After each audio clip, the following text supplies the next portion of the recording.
the hope in my heart won't break.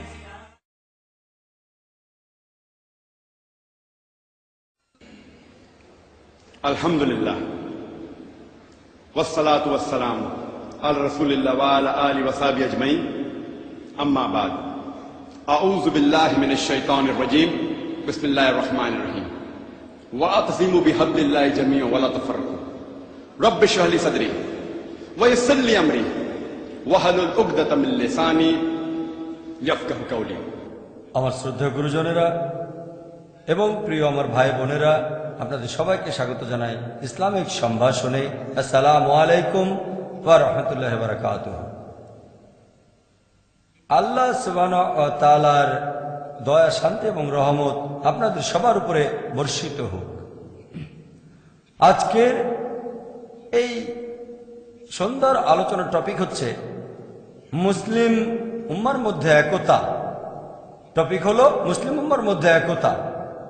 টপিকটা খুবই গুরুত্বপূর্ণ, একেবারে আলাদা আর খুবই স্পর্শকাতর ইস্যু। গুরুত্বপূর্ণ কারণ মুসলিমদেরকে ওই দ্বিমত পোষণ করবে না যে মুসলিম উম্মার মধ্যে কোনো একতা নেই, সেজন্য এটা খুব গুরুত্বপূর্ণ টপিক। আর টপিকটা একেবারে আলাদা কারণ আপনারা সবাই হয়তো এটা জানেন যে আমার বেশিরভাগ লেকচারের উদ্দেশ্য থাকে দাওয়া দেওয়া, প্রধান লক্ষ্য থাকে অমুসলিমরা আর সেই সাথে মুসলিম ভাই বোনেরা। আমি সাধারণত দুই ধরনের লেকচার দিয়ে থাকি। একটা টাইপ, সেটা হলো কম্পারেটিভ রিলিজিয়ান, যেমন ধরেন হিন্দুইজম ও ইসলাম ধর্মের মধ্যে সাদৃশ্য, ইসলাম ও খ্রিস্টান ধর্মের মধ্যে সাদৃশ্য, হিন্দু ধর্মগ্রন্থে মোহাম্মদ সাল্লাল্লাহু আলাইহি সাল্লাম, পৃথিবীর বিভিন্ন ধর্মগ্রন্থে মোহাম্মদ সাল্লাল্লাহু আলাইহি সাল্লাম। যিশু কি ঈশ্বর? যিশু খ্রিস্ট কি আসলে ক্রুশবিদ্ধ হয়েছিলেন? এরকম আরো অনেক। যদিও এই লেকচারগুলোর প্রধান লক্ষ্য হচ্ছে অমুসলিম ভাই বোনেরা, তাদেরকে ইসলাম ধর্ম সম্পর্কে জানাচ্ছি তাদের ধর্মের মাধ্যমে। এতে করে উপকার হয় মুসলিম ভাই বোনদেরও, তারা তাদের অমুসলিম বন্ধুদের দাওয়া দিতে পারে। তাহলে দুজনের জন্যই এই কম্পারেটিভ রিলিজিয়নের ব্যাপারটা, দুজনের জন্যই। অমুসলিমরা ইসলাম সম্পর্কে জানতে পারছে আর মুসলিমরা শিখতে পারছে কিভাবে অমুসলিমদের দাওয়া দিতে হবে। আমি অন্য যে টাইপের লেকচার দেই সেগুলো এমন কিছু ইস্যুর উপর যেগুলো দিয়ে মিডিয়া ইসলামের উপর আক্রমণ করে। যেমন ধরেন ইসলামে নারীর অধিকার, অথবা মানুষ ভাবে আজকের বিজ্ঞান ও প্রযুক্তির যুগে ইসলাম সেকেলে হয়ে গেছে, তাই কোরআন ও আধুনিক বিজ্ঞান। এই দ্বিতীয় টাইপের লেকচারগুলো, এগুলো দুজনের জন্য।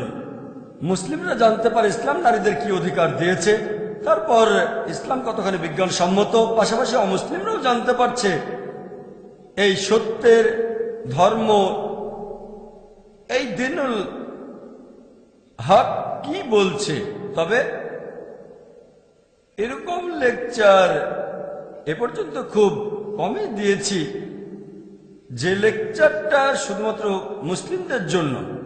যেমন ধরেন আল কোরআন কি অর্থ বুঝে পড়া উচিত, কারণ কিছু মুসলিম বলে কোরআন না বুঝে পড়লেও চলবে, সেজন্য লেকচারটা দিয়েছি। অথবা দাওয়া অর ডিস্ট্রাকশন, এই লেকচারগুলো শুধুমাত্র মুসলিমদের জন্য, যদিও অমুসলিমদের উপকার হবে, তবে এগুলোর প্রধান লক্ষ্য হচ্ছে মুসলিমরা।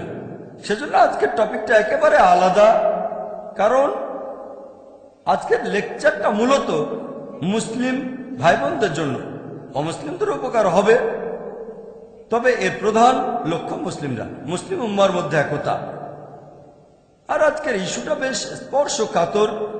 মুসলিমদের উদ্দেশ্যে অন্য লেকচারগুলো এতটা স্পর্শকাতর না। সামান্য কয়েকজন মুসলিম বিশ্বাস করে যে কোরআন অর্থ বুঝে না পড়লেও চলবে, বেশিরভাগই মনে করে কোরআন অর্থ বুঝে পড়তে হবে। সামান্য কিছু মুসলিম বলে দাওয়া দেওয়ার কোনো প্রয়োজন নেই, বেশিরভাগ বলে দাওয়া দেওয়া উচিত। তবে এই টপিক মুসলিম উম্মার একতা বেশ স্পর্শকাতর। এই টপিকটার সাথে আমরা সব মুসলিমই জড়িত আছি, আমরা সব মুসলিমরা জড়িত, সেজন্য বলেছে এটা স্পর্শকাতর। তাই আপনাদের সবাইকে অনুরোধ করব, দয়া করে আপনারা আমার এই লেকচারটা একটু মন দিয়ে শুনবেন। ইনশাআল্লাহ আপনাদের উপকার হবে। আর পাশাপাশি ধর্মেরও সত্যিকার চিত্রটা তুলে ধরা হবে ইনশাআল্লাহ। সেজন্য দয়া করে আমার এই লেকচারটা মন দিয়ে শুনবেন। আমার আজকের এই লেকচার মুসলিম উম্মার একতা, আমি হয়তো সবগুলো দিক দিয়ে আলোচনা করতে পারবো না, সবগুলো সমাধান নিয়ে আমি প্রধান প্রধান বিষয়গুলো নিয়েই বলবো। 1 নম্বর কারণটা মুসলিম উম্মার মধ্যে একতা না থাকার, সেটা হচ্ছে আমাদের মধ্যে এখন অনেক সম্প্রদায়, আর এছাড়াও এখনকার মুসলিম উম্মার মধ্যে অনেকগুলো মতবাদ প্রচলিত আছে। এটাকে বলতে পারেন মাজার, অথবা বলতে পারেন মাসলাক, অথবা বলতে পারেন মুসাল্লা। তাহলে প্রধান কারণ 1 নম্বর, সবচেয়ে প্রধান কারণটা হচ্ছে মুসলিম উম্মার মধ্যে এখন অনেকগুলো সম্প্রদায় এবং অনেকগুলো মতবাদ প্রচলিত আছে। সেটাকে মাজার অথবা মাসলাক অথবা মুসাল্লা বলা হয়। ইনশাআল্লাহ আমি অন্ততপক্ষে এই প্রধান পয়েন্টটা নিয়ে আলোচনা করব, অন্যান্য পয়েন্টের চেষ্টা করব। আর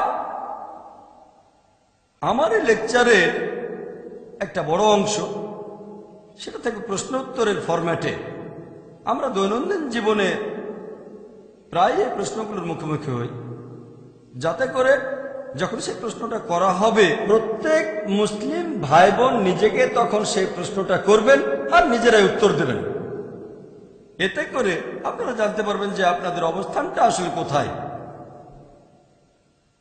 আর আপনারাও হয়তো এটা জানেন যে দাওয়া দেওয়ার মাস্টার কি, অথবা ইসলাম দেওয়ার ক্ষেত্রে পবিত্র কোরআন বলছে, কোরআনের আয়াত বলছে, সূরা ইমরানের 64 নম্বর আয়াতে উল্লেখ করা হয়েছে, বলা হয়েছে, কুল ইয়া আহলাল কিতাব, বলো হে কিতাবীগণ, তাআলাউ ইলা কালিমাতিন সাওয়াইন বাইনানা ওয়া বাইনাকুম, এসো সেই কথা যা আমাদের ও তোমাদের মধ্যে এক। প্রথম সাদৃশ্যটা কি?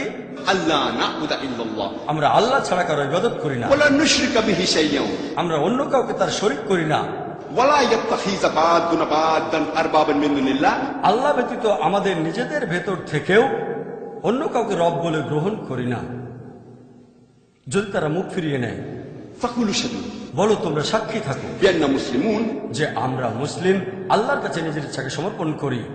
আমি এর আগে অনেক লেকচারেই বলেছি যে পবিত্র কোরআনের আয়াত যেটা বলছে, এসো সেই কথা যা আমাদের ও তোমাদের মধ্যে এক। যদিও এখানে আহলে কিতাবদের কথা বলা হয়েছে, যার অর্থ ইহুদি ও খ্রিস্টান, আমার মতে এটা অমুসলিমদের যে কেউকে বোঝাতে পারে, হতে পারে সে হিন্দু অথবা বৌদ্ধ অথবা জৈন।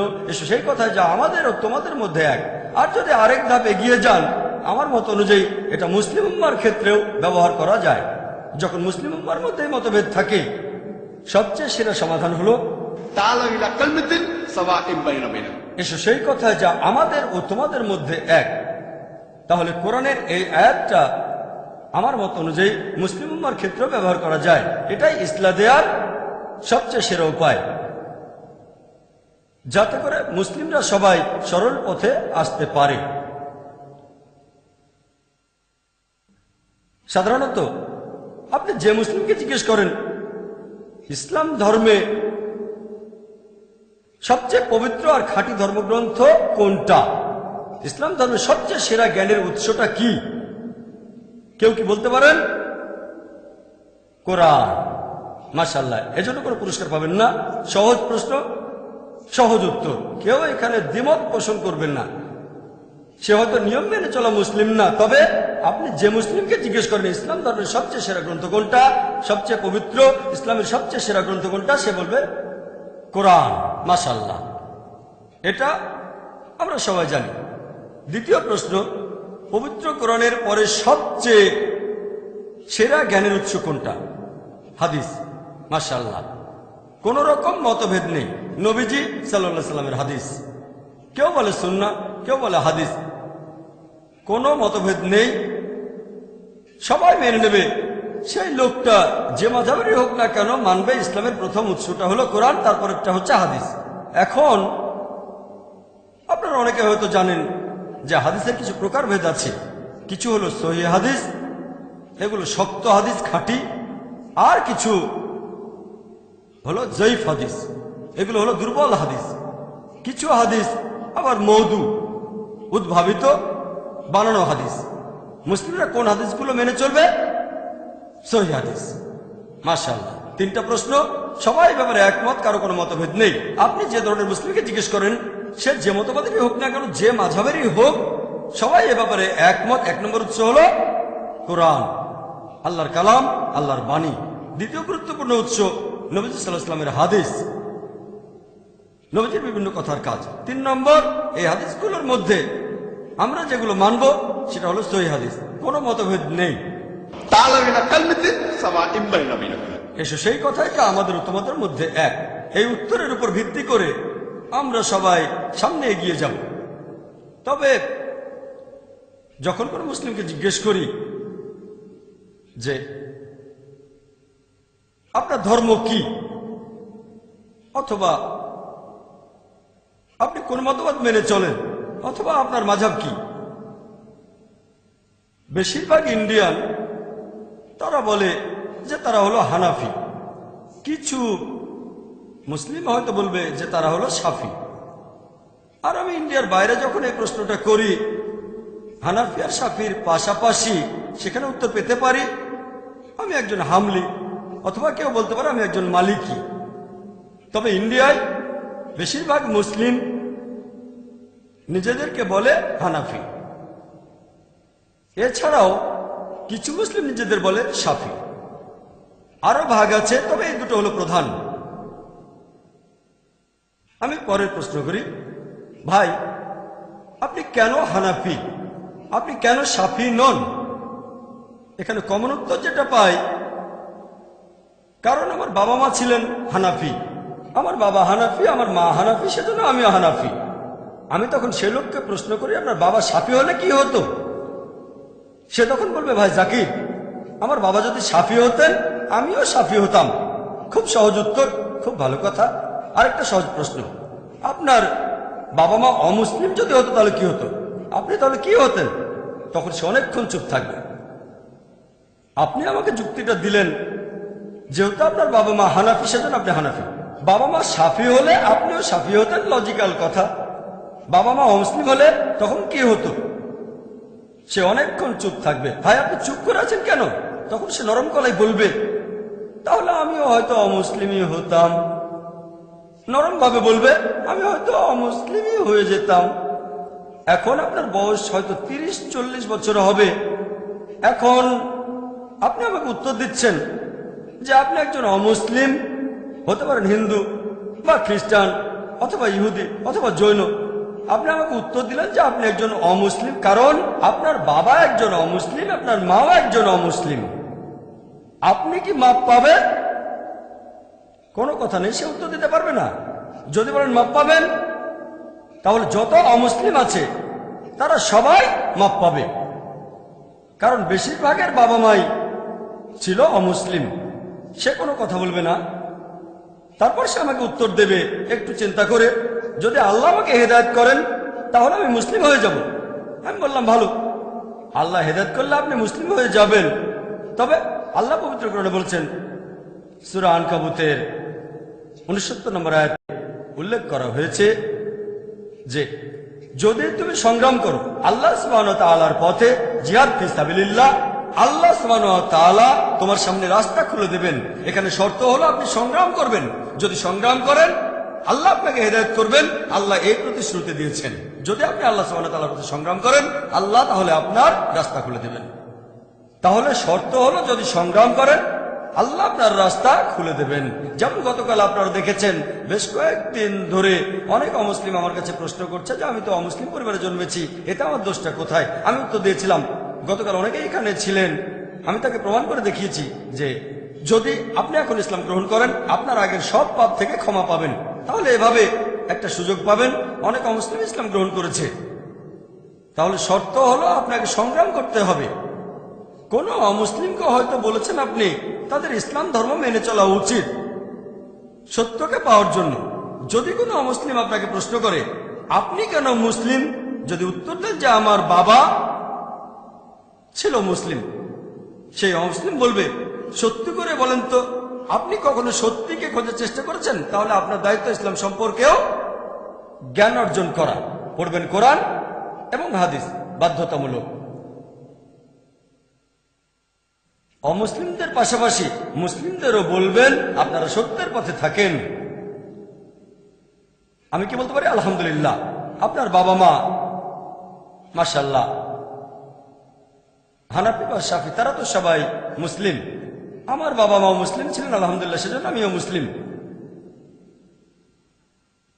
আল্লাহর দয়া আলহামদুলিল্লাহ। তাকে পরের প্রশ্ন করব যে ভাই আপনি বললেন আপনি একজন হানাফি, কোনটা বেশি ভালো?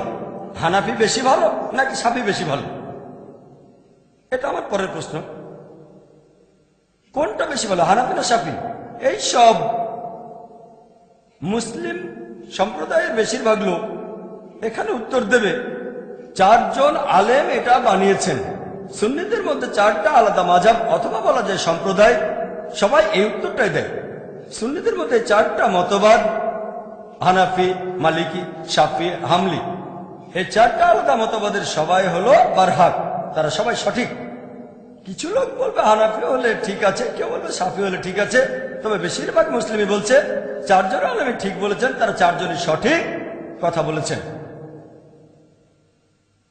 তারপর থেকে আরেকটা সহজ প্রশ্ন করি, প্রশ্নটার সাথে সবাই মোটামুটি পরিচিত, মোটেও কঠিন না, সহজ।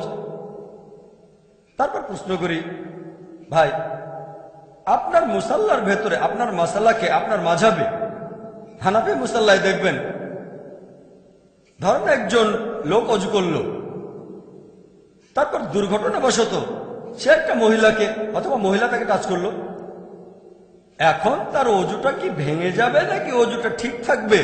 বলেন দেখি আপনার মত অনুযায়ী কি, অজুটা কি ভাঙলো নাকি? তাহলে কথা হলো তার কি এখনো অজুটা আছে নাকি অজুটা ভেঙে গেছে? একজন হানাফি বলবে যে হানাফি মাযহাবের নিয়মে তার অজুটা ভাঙবে না। আমি তখন বললাম ভালো, এবারে পরের প্রশ্ন করি, শাফি মাযহাবের নিয়মে, শাফি মুসাল্লার নিয়মে যদি একজন লোক দুর্ঘটনাবশত কোনো মহিলাকে অথবা মহিলা সে পুরুষকে স্পর্শ করে, যে লোকটা কিছুক্ষণ আগে অজু করেছে, এখন তার অজুটা কি ঠিক থাকবে নাকি ভেঙে যাবে অজুটা? তার অজু কি ঠিক থাকবে নাকি তার অজু করতে হবে আবার? এর উত্তরটা হবে মাশাআল্লাহ, আপনারা সবাই এটা জানেন, সহজ প্রশ্ন সহজ উত্তর, অজু ভেঙে যায়, এটা কঠিন কিছু না। এখন পর্যন্ত সবগুলো প্রশ্ন সহজ, যে শাফি মুসাল্লার ভেতরে শাফি মাযহাবে অজুটা ভেঙে যাবে। এবারে পরের প্রশ্ন, এটাও খুব সহজ। আমি প্রশ্ন করছি, প্রিয় ভাইরা, দুটো কি একসাথে সঠিক হতে পারে? যে একজন মুসলিমের জন্য অজু ভেঙে যাবে যদি সে কোনো মহিলাকে স্পর্শ করে, আর অন্য একজন মুসলিমের জন্য অজু ভাঙবে না যদি সে অজু করা অবস্থায় কোনো মহিলাকে স্পর্শ করে। এখানে দুজনের কথাই কি সঠিক হতে পারে? আমি জিজ্ঞেস করছি না যে কে সঠিক, কারণ কে সঠিক বলতে গেলে কোরআন হাদিসের জ্ঞান থাকতে হবে। আমার প্রশ্ন সহজ, দুই পক্ষের কথাই কি সঠিক হতে পারে? না। সহজ প্রশ্ন, সহজ উত্তর, এজন্য পুরস্কার পাবেন না। যদি এই প্রশ্নটা করি যে একজন টিচার শেখালেন 2+2 এর ফলাফল 5 না, অন্য একজন টিচার শেখালেন 2+2 সমান হচ্ছে 5, এই দুজন টিচারের কথা কি একসাথে সঠিক হতে পারে? হ্যাঁ। যে লোকটা অঙ্ক করতে জানে না সে হয়তো বলবে হ্যাঁ, আমি আপনার সঙ্গে একমত। যে লোকটা অঙ্ক করতে জানে না সে হয়তো বলবে হ্যাঁ, কিন্তু যাদের অঙ্ক সম্পর্কে সামান্য জ্ঞান আছে, যে অন্তত ক্লাস 3-4 পর্যন্ত পড়েছে, সে লোক বলবে না, কারণ সবাই জানে 2+2 সমান 4। তাহলে প্রথম টিচার বলছেন 2+2 সমান 5 নয়, আর টিচার বললেন 2+2 সমান 5। দুজনের কথা কি একসাথে সঠিক হতে পারে? উত্তর হলো না। সহজ, মনে হয় আপনাদের বেশিরভাগই ক্লাস 4 পাস করেছেন। কিন্তু এখন যদি আপনাদের একটু কঠিন প্রশ্ন করি, 375-এর সাথে 625-কে যদি গুণ করি তাহলে হবে 10,05,25। এক টিচার এটা বললেন, আরেক টিচার বললেন 375-কে যদি 625 দিয়ে গুণ করা হয় তার ফলাফল 10,05,25 হবে না। দুজনের কথা কি একসঙ্গে সঠিক হতে পারে? না। এজন্য ম্যাথমেটিশিয়ান হতে হবে না। যদি জিজ্ঞেস করি কার কথা সঠিক, কে সঠিক, তাহলে আপনি ক্যালকুলেটর নিয়ে হিসেব করে সেটা বের করবেন। যদি অঙ্ক ভালো পারেন কিন্তু লজিক্যাল হন, একজন বলছেন ফলাফল 10,525, আরেকজন বলছেন ফলাফল 10,525, না ধরেন আপনার কাছে ক্যালকুলেটর নেই, অঙ্ক পারেন না, তারপরও দুজনের কথা একসাথে সঠিক হবে না। যদি জানতে চান এই দুই টিচারের মধ্যে কার কথা সঠিক, তাহলে আপনি ক্যালকুলেটর নিয়ে হিসেব করে হয়তো বলতে পারবেন যে প্রথম জন বা দ্বিতীয় জনের কথা সঠিক। ঠিক? সবাই আমার সঙ্গে একমত? একইভাবে যদি বলতে চান দুই মাযহাবের ভেতরে কার কথাটা সঠিক, হানাফি নাকি শাফি, দুই দলের কথা কি একসঙ্গে সঠিক হতে পারে? উত্তর হলো না। তবে কোন মাযহাবের কথাটা বেশি সঠিক, এর উত্তর কি হবে? ওই একই উত্তর। আপনাকে দেখতে হবে খাঁটি উৎসগুলো। 1 নম্বর হলো কোরআন, 2 নম্বর হাদিস। ঠিক? তাহলে এই উত্তরটা যে কে সঠিক, হানাফি নাকি শাফি, এটা আসলে সবার জানার কথা না, যদি না আপনি আল্লাহ সুবহানাহু ওয়া তাআলার পথে সংগ্রাম করেন, সত্যকে জানার চেষ্টা করেন। আল্লাহ সুবহানাহু ওয়া তাআলা পবিত্র কোরআনে বলেছেন, সূরা মাইদার 6 নম্বর আয়াতে উল্লেখ করা হয়েছে, ইয়া আইয়ুহাল্লাযীনা আমানু, হে মুমিনগণ, যখন তোমরা নামাজের জন্য প্রস্তুত হবে, মুখমণ্ডল ধোবে এবং তোমাদের হাত তোমরা কোণে পর্যন্ত ধোবে, পানি দিয়ে মাথা মাসাজ করবে, তারপর তোমাদের পা গোড়ালি পর্যন্ত ধোবে। তার মানে নামাজ পড়ার আগে ওযু করাটা বাধ্যতামূলক। আর যদি তখন জানাবা অবস্থায় থাকেন তাহলে আপনাকে গোসল করতে হবে। আয়াতটা এরপর বলছে, যদি তোমরা অসুস্থ থাকো, যদি কোনো অসুখ হয়, অথবা সফরে থাকো, অথবা যখন প্রকৃতিটাকে সাড়া দিয়ে তোমরা ফিরে আসবে, টয়লেট থেকে ফিরে আসবে, অথবা কোনো মহিলার সাথে সঙ্গত হও, কোনো মহিলাকে স্পর্শ করো, এবং যদি তোমরা কোথাও পানি না পাও, পরিষ্কার বালি নেবে অথবা মাটি, সেটা দিয়ে মুখ হাত মাসে করো।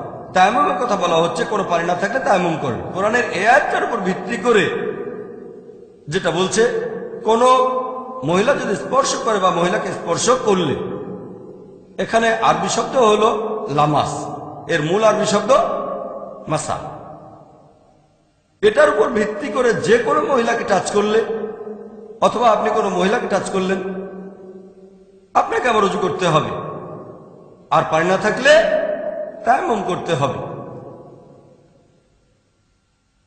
অথবা আপনাকে গোসল করতে হবে। গোসল, ওযু অথবা তায়াম্মুম, 3টা অপশন। কোথাও পানি না থাকলে তায়াম্মুম করবেন। এখন এই আরবি শব্দ মাসা, এই শব্দটা দুটো অর্থ, ডিকশনারি খুললে আপনারাও দেখতে পাবেন মাসা শব্দের অর্থটা কি। এর অর্থ দুটো, একটা শারীরিক স্পর্শ, আরেকটা সহবাস করা। তাহলে এই দুইজন মহান আলেম, তারা খুব জ্ঞানী ছিলেন। ইমাম আবু হানিফা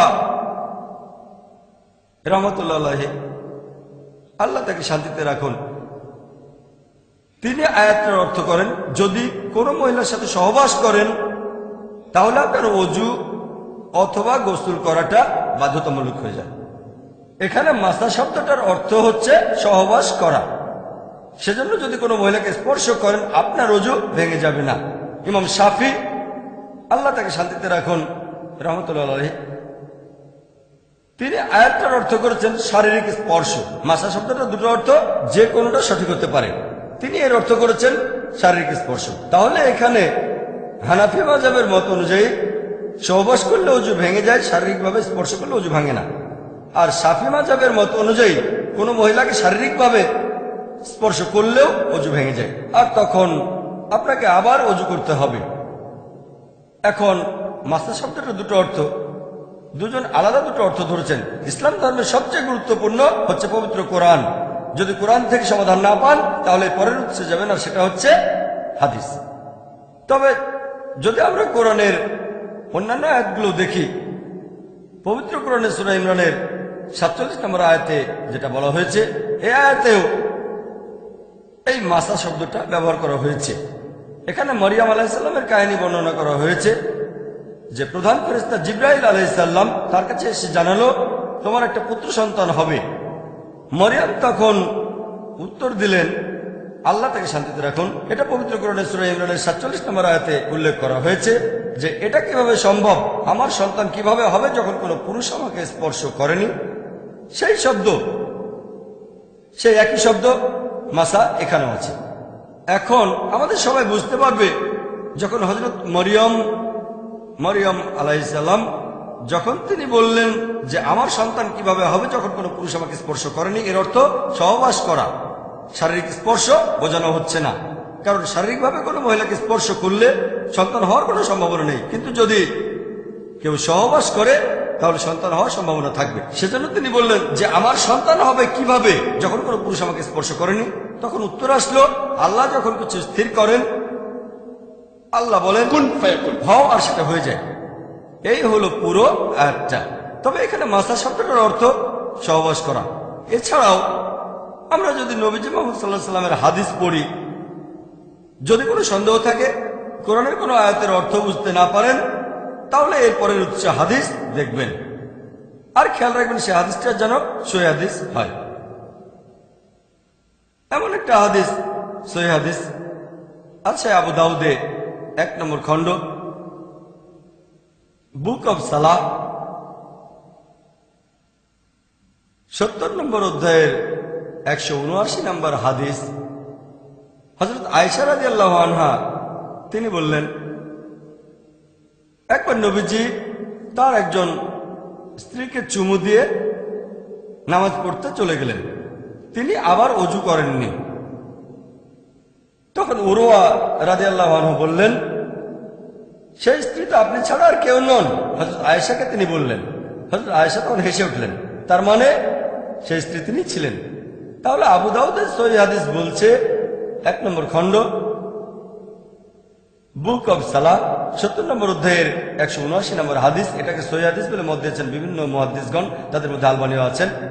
এখানে বলা হয়েছে আমাদের নবী মুহাম্মদ সাল্লাল্লাহু আলাইহি ওয়াসাল্লাম ওযু করা অবস্থায় ছিলেন, তখন হযরত আয়েশাকে চুমু দিয়ে নামাজ পড়তে গেলেন, কিন্তু আবার ওযু করলেন না। এটাই প্রমাণ করে শারীরিক স্পর্শ করলে ওযু ভেঙে যাবে না। এরকম আরো সহিহ হাদিস আছে। একটা হাদিস আছে সহিহ বুখারীতে, এটা সহিহ বুখারীর একটা হাদিস, 1 নম্বর খণ্ড। বলা হয়েছে যে নবী মুহাম্মদ সাল্লাল্লাহু আলাইহি ওয়াসাল্লাম হযরত আয়েশা রাদিয়াল্লাহু আনহা বর্ণনা দিয়েছেন যে আমি ছিলাম মুহাম্মদ সাল্লাল্লাহু আলাইহি সাল্লাম এবং কিবলার মাঝামাঝি। নবীজি তখন নামাজ পড়ছিলেন, তারপর সেজদা দেওয়ার সময় তিনি আমার পায়ে ধাক্কা দিলেন, আমি এক পাশে সরে গেলাম। তার মানে নামাজ পড়ার সময় নবীজি তার স্ত্রী হযরত আয়েশাকে স্পর্শ করেছিলেন, তারপরও নামাজ পড়ে গিয়েছেন। তার মানে স্পর্শ করলে ওযু ভেঙে যায় না। এছাড়াও আরো অনেক হাদিস আছে সহিহ হাদিস, যেগুলো প্রমাণ করে শারীরিক স্পর্শের কারণে ওযু ভেঙে যায় না। এই হাদিসটা আছে সহিহ বুখারীতে 1 নম্বর খণ্ডের 519 নম্বর হাদিস, সহিহ হাদিস। এখন আপনাদের প্রশ্ন করি, কার কথাটা সঠিক, ইমাম আবু হানিফার কথাটা নাকি ইমাম শাফির কথাটা? ইমাম আবু হানিফা, কারণ তার কথাগুলো পবিত্র কোরআন এবং সহিহ হাদিসের সাথে মিলে যাচ্ছে। কেউ আমাকে বলতে পারে, তাহলে কি বলছেন ইমাম শাফির কথাগুলো সব ভুল? আমি ইমাম শাফিকে শ্রদ্ধা করি, আল্লাহ তাকে শান্তিতে রাখুন, রাহমাতুল্লাহ আলাইহি। তাকে শ্রদ্ধা করি, সম্মান করি এবং ভালোবাসি। আমাদের নবীজি বলেছেন যে যদি কেউ ধর্ম সম্পর্কে গবেষণা করার পর কোনো বিশেষজ্ঞ একটা মতামত দেয়, যদি তার মতামতটা সঠিক হয় সে একটা পুরস্কার পাবে। মতামত সঠিক হলে 2টো পুরস্কার পাবে, যদি মতামত ভুল হয় 1টা পুরস্কার পাবে। কোন বিশেষজ্ঞ যদি ফতোয়া দেন, নিজের মতামত দেন, যদি সেটা সঠিক হয় তিনি 2টো পুরস্কার পাবেন, তবে যদি ভুলও হয় তিনি 1টা পুরস্কার পাবেন। আমি বলছি না যে ইমাম শাফি রাহমাতুল্লাহ আলাইহি তিনি জ্ঞানী ছিলেন না, তিনি অবশ্যই জ্ঞানী ছিলেন, তিনি অনেক কিছু জানতেন। তবে আমাদের বুঝতে হবে সেই সময় যখন ইমাম হানিফা বা ইমাম শাফি রাহমাতুল্লাহ আলাইহি ওনারা যখন বেঁচে ছিলেন, সব হাদিস তখন সংগ্রহ করা হয়নি। সংগ্রহ করা শুরু হয়েছে আরো আগে, তবে শেষ হয়েছে অনেক পরে। এখন হতে পারে আবু দাউদের এই হাদিসটা 1 নম্বর খণ্ড 70 নম্বর অধ্যায়ের 179 নম্বর হাদিস, এছাড়াও সহিহ বুখারীর এই হাদিসটা 1 নম্বর খণ্ডের 519 নম্বর হাদিস, এটা ইমাম শাফির কাছে পৌঁছায়নি। যেহেতু হাদিসটা তার কাছে পৌঁছায়নি, তিনি দুটো অপশনের একটা বেছে নিয়েছেন, শারীরিক স্পর্শ বা সহবাস। তিনি এটাকে ধরেছেন শারীরিক স্পর্শ। এমন না যে তিনি জ্ঞানী নন, হয়তো এই হাদিসটা তার কাছে পৌঁছায়নি। তাহলে পবিত্র কোরআনের এই আয়াতে একটা শব্দে দুটো অর্থ হতে পারে, তিনি একটা অর্থ ধরেছেন। এমন না যে তিনি ইচ্ছা করেই ভুলটা করেছেন, এমন বলেছেন কারণ হতে পারে হাদিসটা তার কাছে পৌঁছায়নি। আরেকটা উদাহরণ দেই,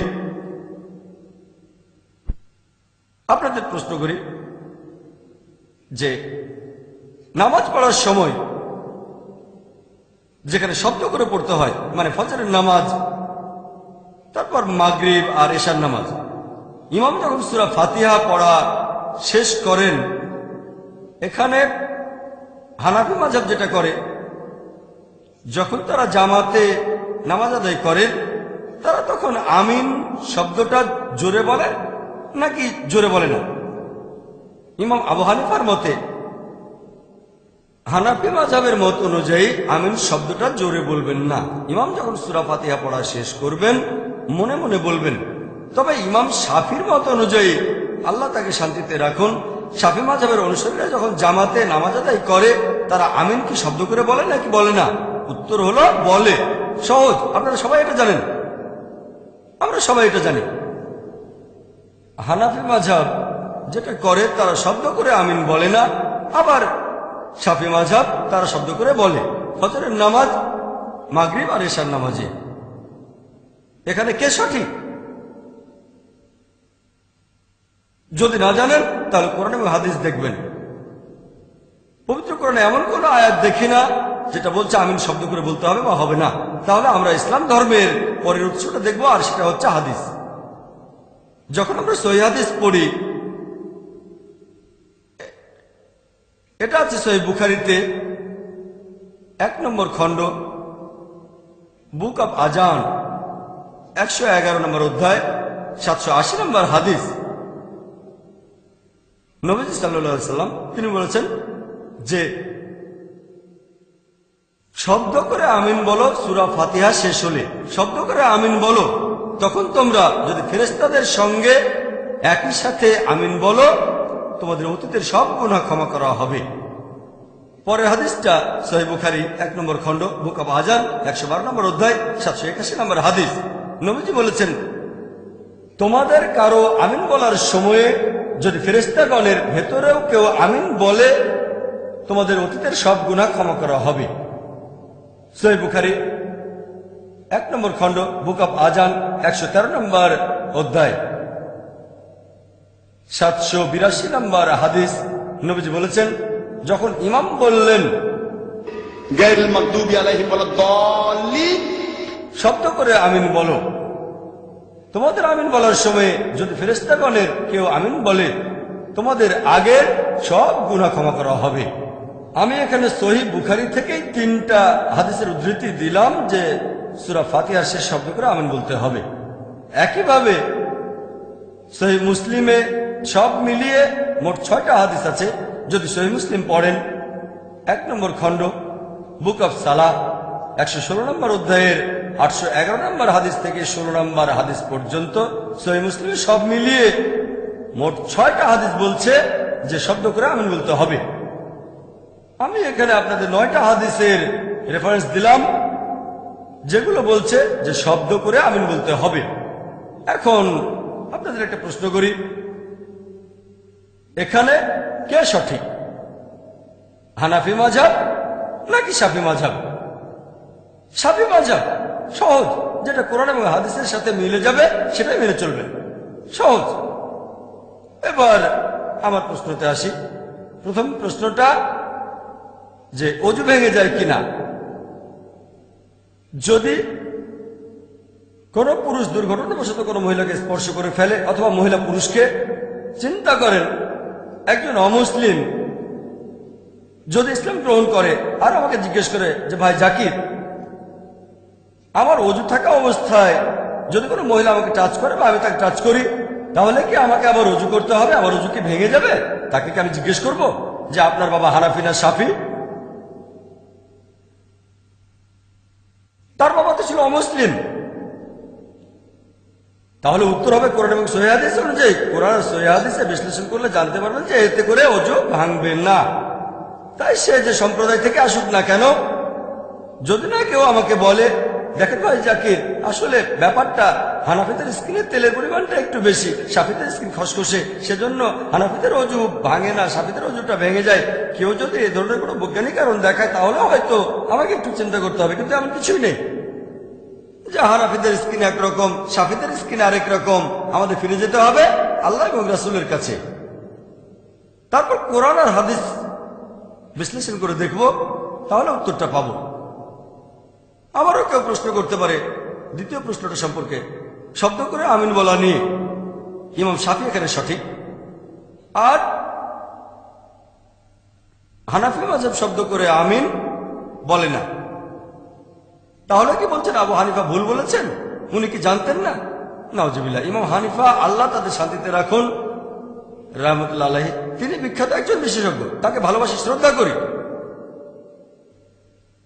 তবে ব্যাপারটা এমন না যে তিনি ইচ্ছে করেই ভুল করেছেন। আমি জানি যে হাদিসগুলোর কথা বললাম, সহিহ বুখারী 1 নম্বর খণ্ড 780 থেকে 782 নম্বর হাদিস, এছাড়াও সহিহ মুসলিম 1 নম্বর খণ্ড 811 থেকে 816 নম্বর হাদিস হয়তো তার কাছে পৌঁছায়নি। আমি আপনাদের আগেও বলেছি, আমাদের নবীজি যখন বেঁচে ছিলেন কোরআন তখন সম্পূর্ণভাবে লিপিবদ্ধ ছিল। এ কাজের তদারকি নবীজি নিজেই করেছিলেন। তার তদারকিতেই এই পবিত্র কোরআন আলহামদুলিল্লাহ লিপিবদ্ধ হয়েছিল। আর পবিত্র কোরআন নিয়ে আমাদের কারো মধ্যে কোনো মতভেদ নেই। তবে নবীজি তার কথাগুলো অর্থাৎ হাদিস লিপিবদ্ধ করতে উৎসাহিত করেননি, কোরআনের সাথে মিশে যেতে পারে। পরবর্তীতে যখন তিনি মারা গেলেন, লোকজন যখন তার উদ্ধৃতি দিয়ে বিভিন্ন কথা বলতে শুরু করলো, হয়তো সেটা তিনি বলেননি, তখন সবাই ভাবলো ঠিক আছে, এখন থেকে আমরা চেক করে দেখবো নবীজি এটা বলেছেন কিনা। তাই হাদিস লিপিবদ্ধ করা শুরু হয়েছে নবীজি মারা যাওয়ার পরে। আর এই 4 জন মহান ইমামের সময়ে ইমাম আবু হানিফা, ইমাম মালিক, ইমাম শাফি, ইমাম আহমেদ ইবনে হাম্বল, আল্লাহ সবাইকে শান্তিতে রাখুন, তখন হাদিস লিপিবদ্ধ হচ্ছিল, তখনও সেটা শেষ হয়নি। পরবর্তীতে ইমাম বুখারী আসলেন, ইমাম মুসলিম আসলেন, আবু দাউদ, তিরমিজি, এভাবে পরবর্তী সময় এই 4 ইমামের ইন্তেকালের অনেকদিন পরে হাদিসের সংগ্রহ আরো সমৃদ্ধ হলো। তাই তারা সেই সময়ে যতটুকু জানতে পেরেছেন সেটার উপরে মতামত দিয়েছেন। এখন বলতে পারেন ভাই জাকির, আপনি কি ইমাম আবু হানিফার চেয়ে বেশি জ্ঞানী? ভাই জাকির, নিজেকে ইমাম শাফির চেয়ে বেশি জ্ঞানী মনে করেন আপনি? আল্লাহ তাদের দুজনকে শান্তিতে রাখুন। আমি বলবো না, মোটেই না, ওনাদের তুলনায় আমরা কিছুই না। তারা নবীজির অনেক কাছে ছিলেন, তাদের জ্ঞান মাশাআল্লাহ। ওনারা ইমাম, আমাদের সাথে তুলনায় চলে না। জীবিত কোনো মানুষের সাথে তাদের তুলনা চলে না। তবে আগেও বলেছি যে আমাদের বুঝতে হবে হাদিস সংগ্রহ করার কাজ সেই সময়েও চলছিল। তাই এই 4 জন ইমামই বলেছেন কোনো মুসলিমই বলতে পারবে না যে সে সবগুলো সহিহ হাদিস জানে। আর এখনকার সময়টা হচ্ছে বিজ্ঞান আর প্রযুক্তির যুগ, এখন অনেক সহজ। সেই সময়ে ইমামদের আমলে কোনো হাদিস সংগ্রহ করতে গেলে হয়তো যেতে হতো কয়েকশো কিলোমিটার, কয়েক হাজার কিলোমিটার, সেগুলো লিখে রাখতে হতো। ফটোস্ট্যাট মেশিন ছিল না, এখন ফটোস্ট্যাট মেশিন আছে, ফ্যাক্স আছে, ইমেল আছে। এখান থেকে পৃথিবীর আরেক প্রান্তে ফ্যাক্স করতে পারেন, ইমেল করে পাঠাতে পারেন, কয়েক সেকেন্ডের মধ্যে পৌঁছে যাবে। তখনকার দিনে বিজ্ঞান প্রযুক্তি এত উন্নত ছিল না। আর এখন সবগুলো সহিহ হাদিস একটা সিডিতে পেতে পারেন। পুরো বুখারী শরীফ একটা ডিস্কে, সহিহ বুখারী, সহিহ মুসলিম, আমাদের এই আইআরএফে 10 লক্ষ হাদিস একটা ডিস্কে ভাগ করা আছে, সহিহ, জয়ীফ, মওদু। যেহেতু বর্তমানে বিজ্ঞান আর প্রযুক্তি অনেক উন্নত, আমরা অনেক সহজে হাদিসগুলো জানতে পারি। সেই আমলে এটা মোটেও সহজ ছিল না।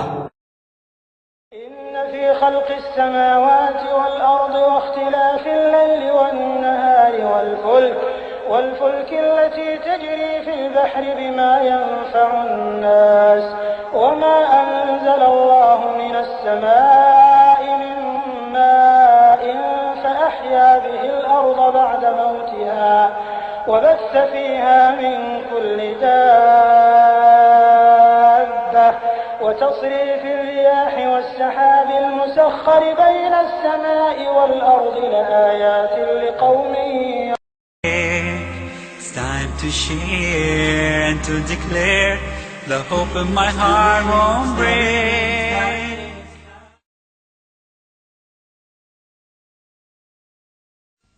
মনে করেন এখন একজন ছাত্র সে পাশ করলো বিএসসি, ব্যাচেলর অফ সায়েন্স। এখন বিজ্ঞানের বিভিন্ন বিষয়ে সে আইজ্যাক নিউটনের চেয়ে অনেক বেশি জানে। আইজ্যাক নিউটন হলেন পৃথিবীর সেরা বিজ্ঞানী, জানেন তো? আইজ্যাক নিউটন 1 নম্বর। মাইকেল এইচ হার্ট একটা বই লিখেছিলেন ইতিহাসের সবচেয়ে প্রভাবশালী 100 জন। তিনি 1 নম্বরে বসিয়েছিলেন আমাদের নবীজি মুহাম্মদ সাল্লাল্লাহু আলাইহি ওয়াসাল্লামকে। 2 নম্বর আইজ্যাক নিউটন। কিন্তু কেউ যদি আমার কাছে এসে বলে, ধরুন আপনার ছেলে বিএসসি পাস করেছে অথবা আপনি বিএসসি পাস করেছেন, তখন কি আপনি বলবেন যে আমি আইজ্যাক নিউটনের চেয়ে অনেক বেশি জানি? দেখেন, আপনি হয়তো অনেক কিছু জানেন যেগুলো আইজ্যাক নিউটন জানতেন না।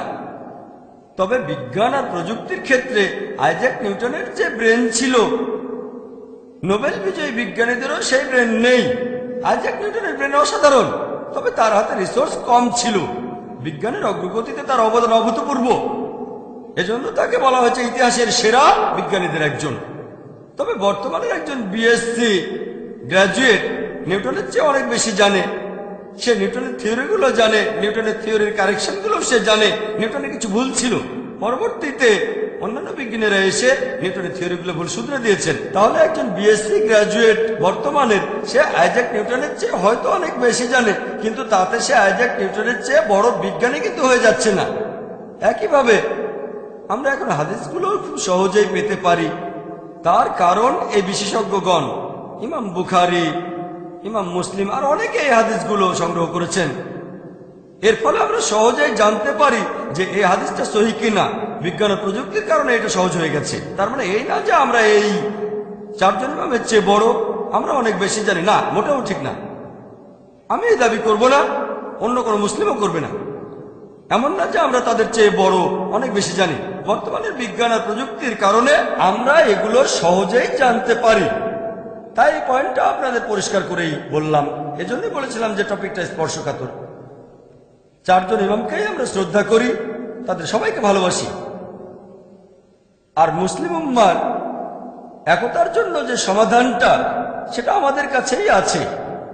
লেকচারের শুরুতে যে আয়াতটা বলেছিলাম, আল্লাহ পবিত্র কোরআনে বলেছেন, সূরা ইমরানের 103 নম্বর আয়াতে বলা হয়েছে, ওয়াতাসিমু বিহাবলিল্লাহি জামিআন ওয়া লা তাফাররাকু। তোমরা সবাই আল্লাহর রজ্জু শক্ত করে ধরো, পরস্পর বিচ্ছিন্ন হও না। আল্লাহ তাআলার রজ্জু কোনটা? আল্লাহর রজ্জু হলো এই পবিত্র কোরআন। আল্লাহ বলেছেন, তোমরা সবাই আল্লাহর রজ্জু শক্ত করে ধরো, পরস্পর বিচ্ছিন্ন হও না। ওয়াতাসিমু বিহাবলিল্লাহি জামিআন ওয়া লা তাফাররাকু। সবাই আল্লাহর রজ্জু শক্ত করে ধরো, পরস্পর বিচ্ছিন্ন হও না। শক্ত করে ধরো আর বিচ্ছিন্ন হও না, ডাবল গুরুত্ব, দ্বিগুণ গুরুত্ব। আর পবিত্র কোরআনের অনেক আয়াতে বলা হয়েছে, আতিউল্লাহ ওয়া আতিউর রাসূল। আল্লাহ এবং তার রাসূলকে মেনে চলো। আল্লাহ আমাদের মুসলিমদের এই আদেশ দিয়েছেন। অনেক জায়গায় তিনি বলেছেন, সব মিলিয়ে 20টারও বেশি আয়াতে, পবিত্র কোরআনে 20টারও বেশি আয়াতে আল্লাহ তাআলা বলেছেন আতিউল্লাহ ওয়া আতিউর রাসূল। সূরা ইমরানের 32 নম্বর আয়াতে উল্লেখ করা হয়েছে, সূরা ইমরানের 132 নম্বর আয়াতে উল্লেখ করা হয়েছে, সূরা নিসার 13 নম্বর আয়াতে উল্লেখ করা হয়েছে, সূরা নিসার 59 নম্বর আয়াতে উল্লেখ করা হয়েছে, সূরা নিসার 69 নম্বর আয়াতে উল্লেখ করা হয়েছে, সূরা নিসার 80 নম্বর আয়াতে উল্লেখ করা হয়েছে, সূরা মাইদার 92 নম্বর আয়াতে উল্লেখ করা হয়েছে, সূরা আনফালের 1 নম্বর আয়াতে উল্লেখ করা হয়েছে, সূরা আনফালের 20 নম্বর আয়াতে উল্লেখ করা হয়েছে, সূরা আনফালের 46 নম্বর আয়াতে বলা হয়েছে, সূরা তাওবার 71 নম্বর আয়াতে উল্লেখ করা হয়েছে, সূরা নূরের 47 নম্বর আয়াতে উল্লেখ করা হয়েছে, সূরা নূরের 52 নম্বর আয়াতে উল্লেখ করা হয়েছে, সূরা নূরের 54 নম্বর আয়াতে উল্লেখ করা হয়েছে, সূরা আহজাবের 31 নম্বর আয়াতে উল্লেখ করা হয়েছে, সূরা আহজাবের 33 নম্বর আয়াতে উল্লেখ করা হয়েছে, সূরা মুহাম্মদের 33 নম্বর আয়াতে উল্লেখ করা হয়েছে, সূরা ফাতার 17 নম্বর আয়াতে উল্লেখ করা হয়েছে, সূরা হুজরাতের 14 নম্বর আয়াতে উল্লেখ করা হয়েছে, সূরা মুজাদিলার 13 নম্বর আয়াতে উল্লেখ করা হয়েছে, সূরা তাগাবুনের 12 নম্বর আয়াতে উল্লেখ করা হয়েছে। পবিত্র কোরআনে 20টারও বেশি আয়াতে আল্লাহ বলেছেন আতিউল্লাহ ওয়া আতিউর রাসূল, আল্লাহকে মানো এবং তার রাসূলকে মানো। তাহলে আল্লাহর রজ্জু এই পবিত্র কোরআন আর সহিহ হাদিস নবীজি মুহাম্মদ সাল্লাল্লাহু আলাইহি সাল্লাম। আল্লাহ তাআলা আমাদের বলেছেন তোমরা সবাই আল্লাহর রজ্জু শক্ত করে ধরো আর পরস্পর বিচ্ছিন্ন হও না। পবিত্র কোরআন এবং সহিহ হাদিস। আল্লাহ পবিত্র কোরআনে বলেছেন, সূরা আনামের 159 নম্বর আয়াতে উল্লেখ করা হয়েছে, আল্লাহ বলেছেন যে যারা দিন সম্পর্কে নানা মতের সৃষ্টি করেছে এবং বিভিন্ন দলে বিভক্ত হয়েছে তাদের কোনো দায়িত্ব তোমার নয়। নবীজিকে বলছেন তাদের কোনো দায়িত্ব তোমার নয়, তাদের বিষয় আল্লাহর এখতিয়ারভুক্ত। আল্লাহ তাদের কৃতকর্ম সম্পর্কে অবহিত করবেন আর আল্লাহ তাদের বলবেন যে সত্যিটা কি। আল্লাহ নবীজিকে বলছেন যারা ধর্মে নানা মতের সৃষ্টি করে আর বিভিন্ন দলে বিভক্ত হয়, হে নবী তাদের কোনো দায়িত্ব তোমার নয়, তাদের বিষয় আল্লাহর এখতিয়ারভুক্ত। আল্লাহ তাদের কৃতকর্ম সম্পর্কে অবহিত করবেন। তার মানে ইসলাম ধর্মে বিভিন্ন দল তৈরি করা হচ্ছে হারাম, এটা নিষিদ্ধ। আর পবিত্র কোরআনে এই কথাটা অনেকবার বলা হয়েছে।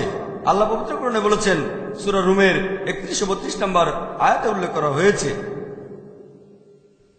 বলা হয়েছে মুশরিকদের অন্তর্ভুক্ত হয়েও না যারা আল্লাহ সুবহানাহু ওয়া তাআলার শরীক উপাসনা করে, আর তাদের মতো হয়েও না যারা দ্বীনে মতভেদ সৃষ্টি করে বিভিন্ন দলে বিভক্ত হয় আর প্রত্যেক দলে উল্লাস করে তারা সত্যের পথে আছে। আল্লাহ পবিত্র কোরআনে সূরা রুমের 31 ও 32 নম্বর আয়াতে উল্লেখ করেছেন, তাদের মতো হয়েও না যারা আল্লাহর সাথে কাউকে শরীক করে, আর তাদের মতো হয়েও না যারা দ্বীনে মতভেদ সৃষ্টি করে বিভিন্ন দলে বিভক্ত হয় আর প্রত্যেকেই উল্লাস করে যে তারাই সঠিক সত্যের পথে আছে। আল্লাহ এই কথাটা আবারও বলেছেন সূরা মুমিনুনের 53 ও 54 নম্বর আয়াতে উল্লেখ করা হয়েছে যে তাদের মতো হয়েও না যারা দ্বীনে মতভেদ সৃষ্টি করে আর বিভিন্ন দলে বিভক্ত হয় এবং তারা প্রত্যেকেই উল্লাস করে যে একমাত্র আমরাই সত্যের পথে আছি। এছাড়াও পবিত্র কোরআনে সূরা শুরার 13 ও 14 নম্বর আয়াতে উল্লেখ করা হয়েছে যে তোমরা দ্বীনকে প্রতিষ্ঠিত করো আর কোন রকম মতভেদ সৃষ্টি করো না। পবিত্র কোরআনে এরকম আরো অনেক আয়াতে বলা হয়েছে বিভিন্ন দলে বিভক্ত হয়েও না। তাহলে ইসলাম ধর্মে বিভিন্ন দল তৈরি করা এটা হারাম, এটা নিষিদ্ধ। 4টা রেফারেন্স দিলাম, এরকম আরো আছে। তবে যদি কোনো মুসলিমকে জিজ্ঞেস করি যে আপনি কি, আপনার ধর্মটা কি, কেউ বলবে আমি হানাফি, কেউ বলবে আমি শাফি, কেউ বলবে আমি হামলি, কেউ বলবে আমি মালিকি, কেউ বলবে আমি সালাফি, কেউ বলবে আমি আহলে হাদিস। আমাদের প্রিয় নবীজি কি ছিলেন? তিনি কি হানাফি ছিলেন, নাকি ছিলেন মালিকি, নাকি শাফি ছিলেন, অথবা ছিলেন হামলি, নাকি আহলে হাদিস, নাকি ছিলেন সালাফি? তিনি কি ছিলেন? আল্লাহ পবিত্র কোরআনে বলেছেন, সূরা ইমরানের 67 নম্বর আয়াতে উল্লেখ করা হয়েছে, ইব্রাহিম আলাইহিস সালাম ইহুদি অথবা খ্রিস্টান ছিলেন না, ছিলেন আত্মসমর্পণকারী, ছিলেন মুসলিম। পবিত্র কোরআনে সূরা ইমরানের 52 নম্বর আয়াতে উল্লেখ করা হয়েছে যে যীশু খ্রিস্টের অনুসারী যারা ছিল তারা সবাই বলল আমরা তো মুসলিম। আল্লাহ পবিত্র কোরআনে বলেছেন, সূরা হজের 78 নম্বর আয়াতে উল্লেখ করা হয়েছে, তোমরা জিহাদ করো আল্লাহ সুবহানাহু ওয়া তাআলার পথে, হে মুমিনগণ জিহাদ করো আল্লাহর পথে যেভাবে জিহাদ করা উচিত। তোমরা জিহাদ করো অধ্যবসায় এবং শৃঙ্খলার সাথে জিহাদ করে যাও। আল্লাহ তোমাদের মনোনীত করেছেন, তিনি দ্বীনের ব্যাপারে তোমাদের উপর কঠোরতা আরোপ করেননি। তিনি তোমাদের জন্য যে ধর্ম মনোনীত করেছেন, যে দিন মনোনীত করেছেন সেটা হচ্ছে ইব্রাহিমের দিন। তিনি তোমাদের নাম দিয়েছেন মুসলিম। আগের সব আসমানি কিতাবে এবং এই কিতাবেও আল্লাহ বলেছেন তিনি আমাদের মুসলিম বলে ডেকেছেন, আগেকার আসমানি কিতাবে আর এই কিতাবেও। সুতরাং যাকাত দাও, নামাজ আদায় করো।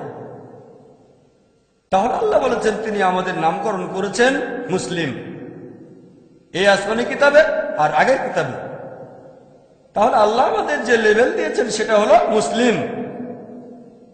এছাড়াও আপনারা কোরআনের আরো অনেক আয়াতে দেখবেন আল্লাহ আমাদেরকে সম্বোধন করেছেন মুসলিম বলে। পবিত্র কোরআনের সূরা ফুসিলাতের 33 নম্বর আয়াতে উল্লেখ করা হয়েছে, ওয়ামান আহসানু ক্বালাম মিম্মান দাআ ইলাল্লাহি ওয়া আমিলা সলিহান ক্বালা ইন্নানি মিনাল মুসলিমিন। কথায় সেই ব্যক্তি অপেক্ষা কে উত্তম যে আল্লাহর পথে মানুষকে আহ্বান করে, সৎ কাজ করে এবং বলে আমি তো মুসলিম, আমি আল্লাহর কাছে আত্মসমর্পণকারী।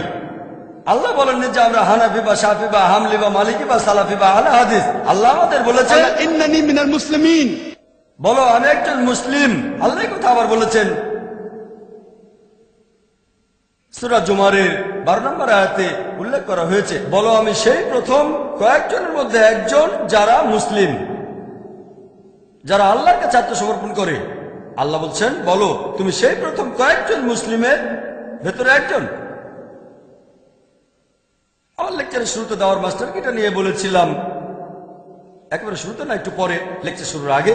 দাওয়ার মাস্টার কি হচ্ছে সূরা ইমরানের 64 নম্বর আয়াত, যেখানে উল্লেখ করা হয়েছে কুল ইয়া আহলাল কিতাব বলো হে কিতাবীগণ তাআলাউ ইলা কালিমাতিন সাওয়াইন বাইনানা বাইনাকুম, এসো সেই কথায় যা আমাদের ও তোমাদের মধ্যে এক। প্রথম সাদৃশ্য কি? আল্লাহ না'বুদা ইল্লাল্লাহ আমরা আল্লাহ ছাড়া কারো ইবাদত করি না, ওয়া লা নুশরিকা বিহি শাইয়্যান আল্লাহর সাথে কাউকে শরীক করি না। ওয়া লা ইয়াত্তাখিযা বা'দুনা বা'দান আরবাবান মিন দুনিল্লাহ আমরা আল্লাহ ব্যতীত আমাদের মধ্য থেকে কাউকে ঈশ্বর বলে গ্রহণ করি না। ফাইন তাওয়াল্লাউ যদি তারা মুখ ফিরিয়ে নেয় ফাকুলু শাদু বলো তোমরা সাক্ষী থাকো বিআন্না মুসলিমুন, যে আমরা মুসলিম, আল্লাহর কাছে আত্মসমর্পণ করি।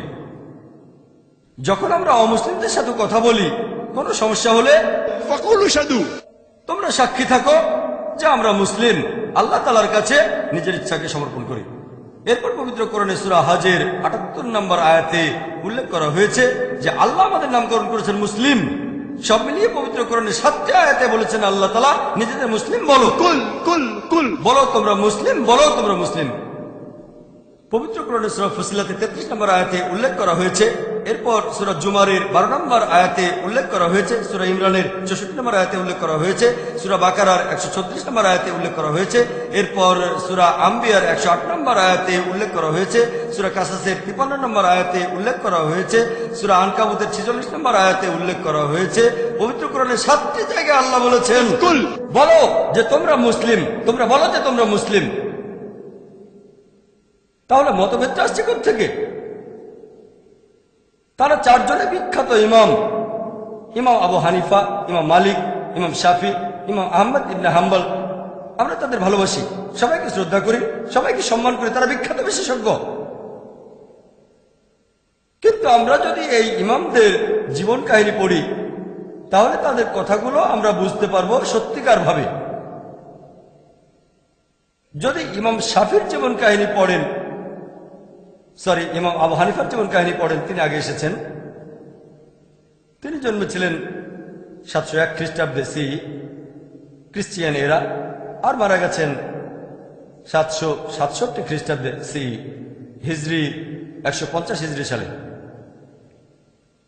তিনি বলেছেন আবু ইউসুফের বর্ণনা অনুযায়ী, আবু হানিফার একজন ছাত্র, ইমাম আবু হানিফা বলেছেন যে হে ইয়াকুব, হে ইয়াকুব, তারা অভিশপ্ত হোক যারা আমার মতামতগুলো লিখে রাখে, কারণ আমি হয়তো আজকে কিছু বললাম, কালকে সেটা বাদ দিতে পারি।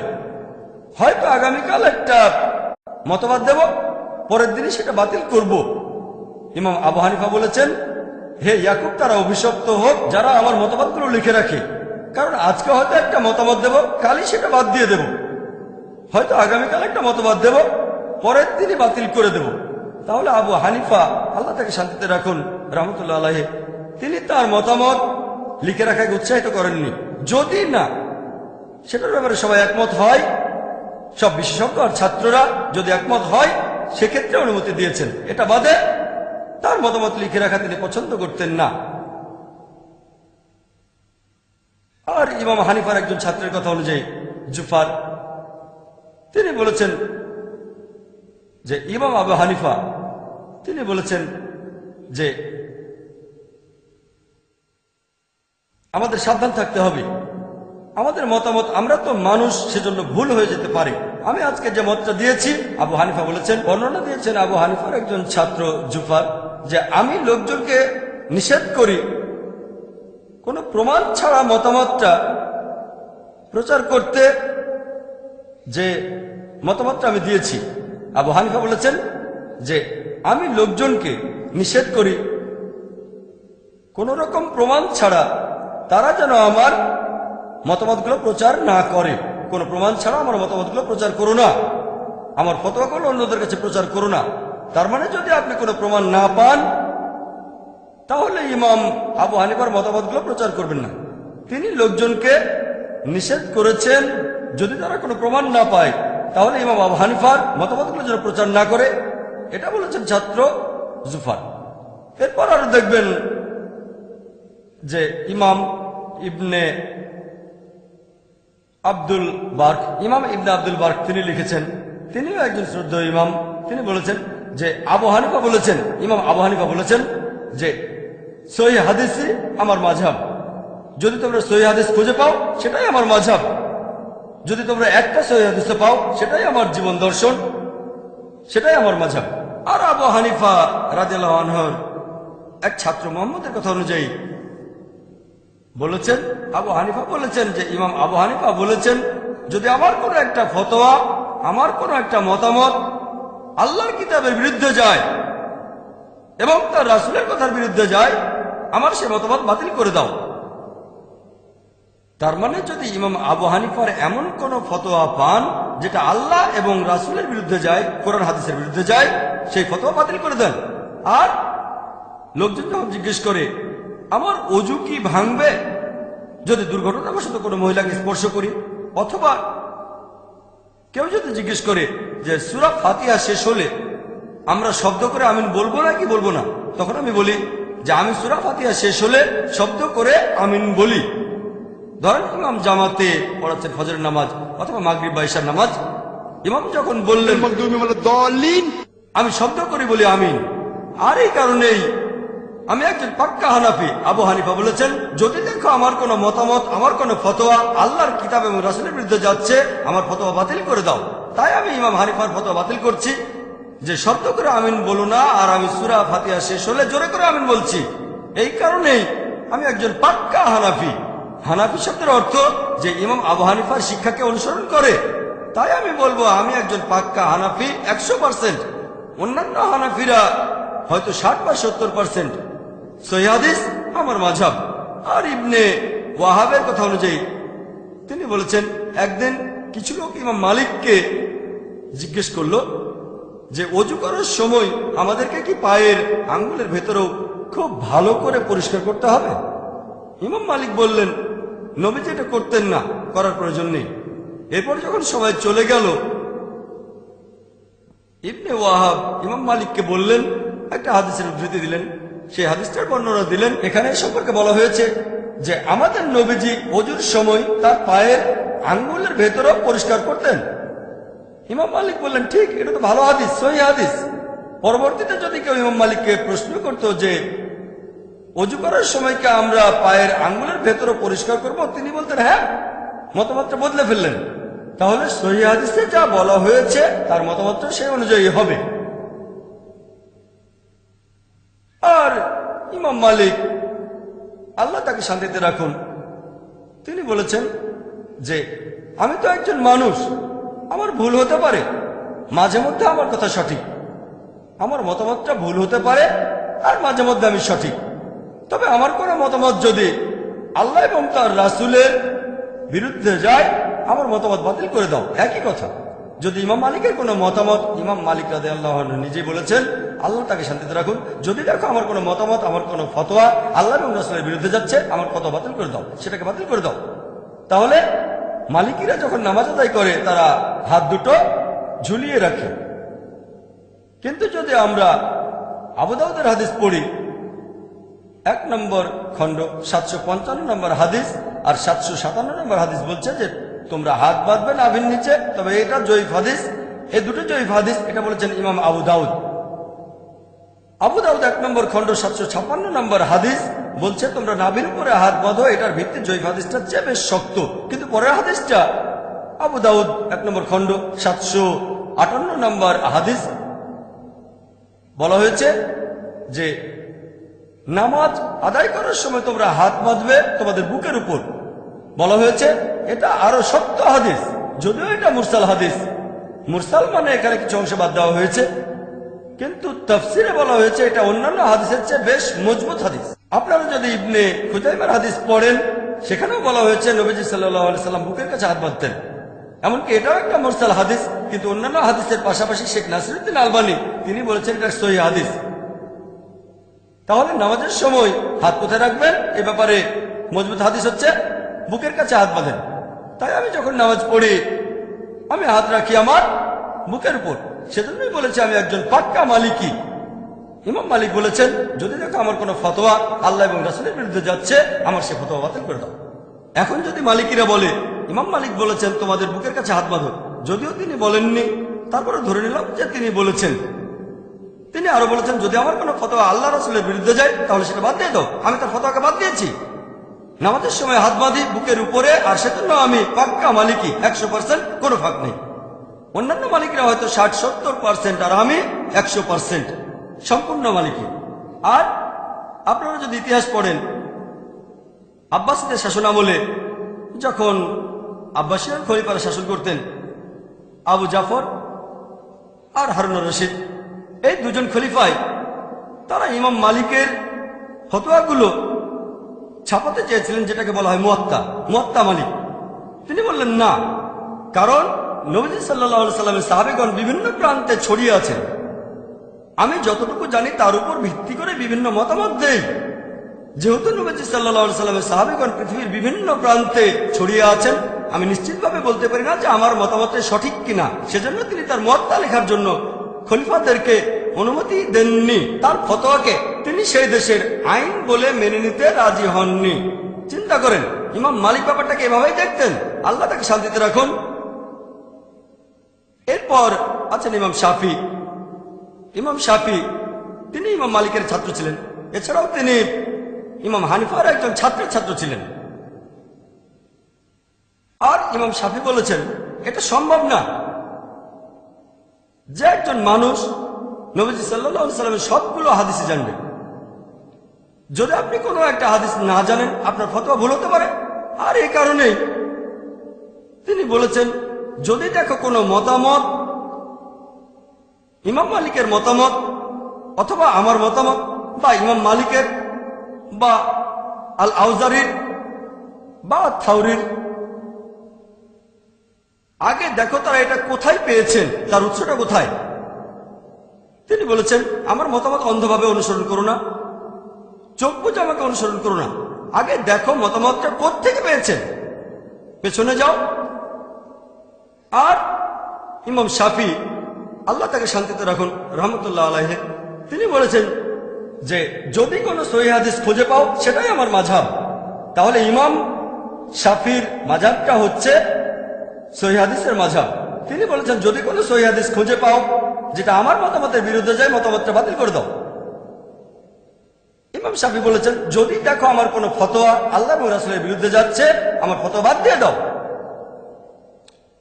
লোকজন যদি আমাকে জিজ্ঞেস করে যদি ওযু অবস্থায় থাকি তখন কোনো মহিলাকে টাচ করে বা মহিলা আমাকে টাচ করে, ওযু কি ভেঙে যাবে আমার? আমি বলবো না, এতে ওযু ভাঙবে না, কারণ বেশ কিছু সহিহ হাদিস আছে আবু দাউদ এবং সহিহ মুসলিমে যে ওযু ভেঙে যাবে না। তাহলে এজন্য আমি পাক্কা শাফি। কারণ ইমাম শাফি বলেছেন যদি তোমরা দেখো যে আমার কোনো ফতোয়া আল্লাহর কালাম এবং নবীজির হাদিসের বিরুদ্ধে যাচ্ছে, অন্য কথা বলছে, আমার ফতোয়া বাদ দিয়ে দাও। এই কারণে আমি একজন পাক্কা শাফি। অন্যান্য শাফিরা হয়তো 60-70% শাফি বা 80%, তবে 100% না, আমি একেবারে পাক্কা শাফি। আর আপনার ইতিহাস পড়লে দেখবেন ইমাম শাফি তিনি তখন বাগদাদে। ইমাম শাফি তার ফতোয়া নিয়ে একটা বই লিখেছিলেন যার নাম আল হুজ্জা। পরবর্তীতে তিনি একবার মিশরে গিয়ে আবার ফিরে এলেন। তারপর তিনি ইমাম লায়েত ইবনে সাদের ছাত্রদের অধীনে পড়াশোনা করলেন। এ সময় অনেক বিষয়ে তার দৃষ্টিভঙ্গি বদলে গেল। তিনি নতুন একটা বই লিখলেন আলুম। তাহলে ইমাম শাফি প্রথমে একটা বই লিখেছেন আল হুজ্জা, পরে আরেকটা নতুন বই আলুম। তার মানে ইমাম শাফি যখন ইমাম লায়েতের ছাত্রের কাছে পড়েছেন, মানুষের একটা ভুল ধারণা আছে যে ইমাম মাত্র 4 জন, আর অনেক আছেন। এই 4 জন ইমাম তারা অনেক জনপ্রিয়, কারণ তাদের ছাত্ররা তাদের কথা প্রচার করেছেন। এছাড়াও আরো ইমাম ছিলেন, যেমন ইমাম লায়েত ইবনে সাদ। ইমাম শাফি একটা কথা বলেছিলেন, যদিও তিনি ইমাম মালিকের ছাত্র ছিলেন। তিনি বলেছেন যে ইমাম লায়েতের ফিকা সম্পর্কে যে জ্ঞান আছে সেটা ইমাম মালিকের চেয়ে অনেক বেশি। ইমাম শাফি এটা বলতে পারেন, আমরা পারি না। এছাড়াও আরো অনেক ইমাম আছেন। চতুর্থ ইমাম ইমাম আহমদ ইবনে হাম্বল। ইমাম আহমদ ইবনে হাম্বলও একই মত পোষণ করতেন। তিনি এত কঠোর ছিলেন যে ইমাম আবু হানিফা তিনি বলেছেন, নিশ্চিত না হওয়া পর্যন্ত আমার কোনো ফতোয়া লিখো না যদি সেটাতে সবাই একমত হয়। ইমাম আহমদ ইবনে হাম্বল এর চেয়ে অনেক বেশি কড়া ছিলেন। তিনি বলেছেন, আমার কোনো মতামতই লিখে রেখো না। যদি আমার মতামতকে যাচাই করতে চাও, অথবা ইমাম মালিকের মতামত, আমার মতামত, বা ইমাম মালিক, ইমাম শাফি, ইমাম আবু হানিফা প্রধান উৎসগুলো দেখো। আর যদি দেখো আমার কোন ফতোয়া আল্লাহ এবং তার রাসূলের বিরুদ্ধে যাচ্ছে, ফতোয়া বাতিল করে দাও। এই কারণে আমি বলছি, আমি একজন 100% হামলি। হামলি মানে তো যারা ইমাম আহমদ ইবনে হাম্বলকে অনুসরণ করে চলে, আমি পুরো 100% হামলি। আর অন্য হামলিরা হয়তো 70 বা 80%। তাহলে যদি বলেন যে ইমাম আবু হানিফা যা বলেছেন আল্লাহ সুবহানাহু ওয়া তাআলা তাকে শান্তিতে রাখুন, সেগুলো মানলে হবেন হানাফি। আমি একজন পাক্কা হানাফি, 100% হানাফি। যদি ইমাম মালিককে অনুসরণ করলে মালিকি হওয়া যায়, আমি পুরো 100% মালিকি। আর যদি ইমাম শাফিকে অনুসরণ করলে শাফি হওয়া যায়, আমি 100% শাফি। আর যদি ইমাম আহমদ ইবনে হাম্বলকে মেনে চললে হামলি হওয়া যায়, আমি তাহলে 100% পাক্কা হামলি। কারণ এই চারজন বিখ্যাত ইমামই বলেছেন, যদি দেখো আমার কোন ফতোয়া আল্লাহ এবং রাসূলের বিরুদ্ধে যাচ্ছে, আমার ফতোয়া বাদ দিয়ে দাও তোমরা। দেখেন, এই চারজন ইমামের অনুসারী এই মাযহাবগুলো আসলে কি? মাযহাব শব্দের অর্থ কি? মাযহাব মানে পথ, যাওয়ার রাস্তা অথবা যাওয়ার সময়। মাযহাবের আরেকটা প্রতিশব্দ সুন্নাহ। সুন্নাহ শব্দটার অর্থ পথ। নবীজির সুন্নাহ মানে নবীজির দেখানো পথ।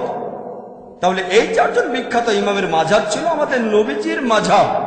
চারজন ইমামই বলেছেন, যদি কোনো সহিহ হাদিস পাও আমার ফতোয়া বাদ দাও। তার মানে এই চারজন ইমাম, তাদের মাযহাব ছিল আমাদের রাসূলের মাযহাব। সহজ, রাসূলের দেখানো পথ। ইমাম আবু হানিফা রাদিয়াল্লাহু আনহু, আল্লাহ তাকে শান্তিতে রাখুন, তিনি নতুন করে হানাফি মাযহাব বলে কিছু চালু করেননি।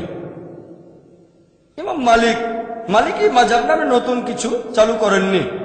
ইমাম শাফি নতুন করে শাফি মাযহাব চালু করেননি তিনি। ইমাম আহমদ ইবনে হাম্বল, তিনি হামলি মাযহাব নামে নতুন কিছু চালু করেননি।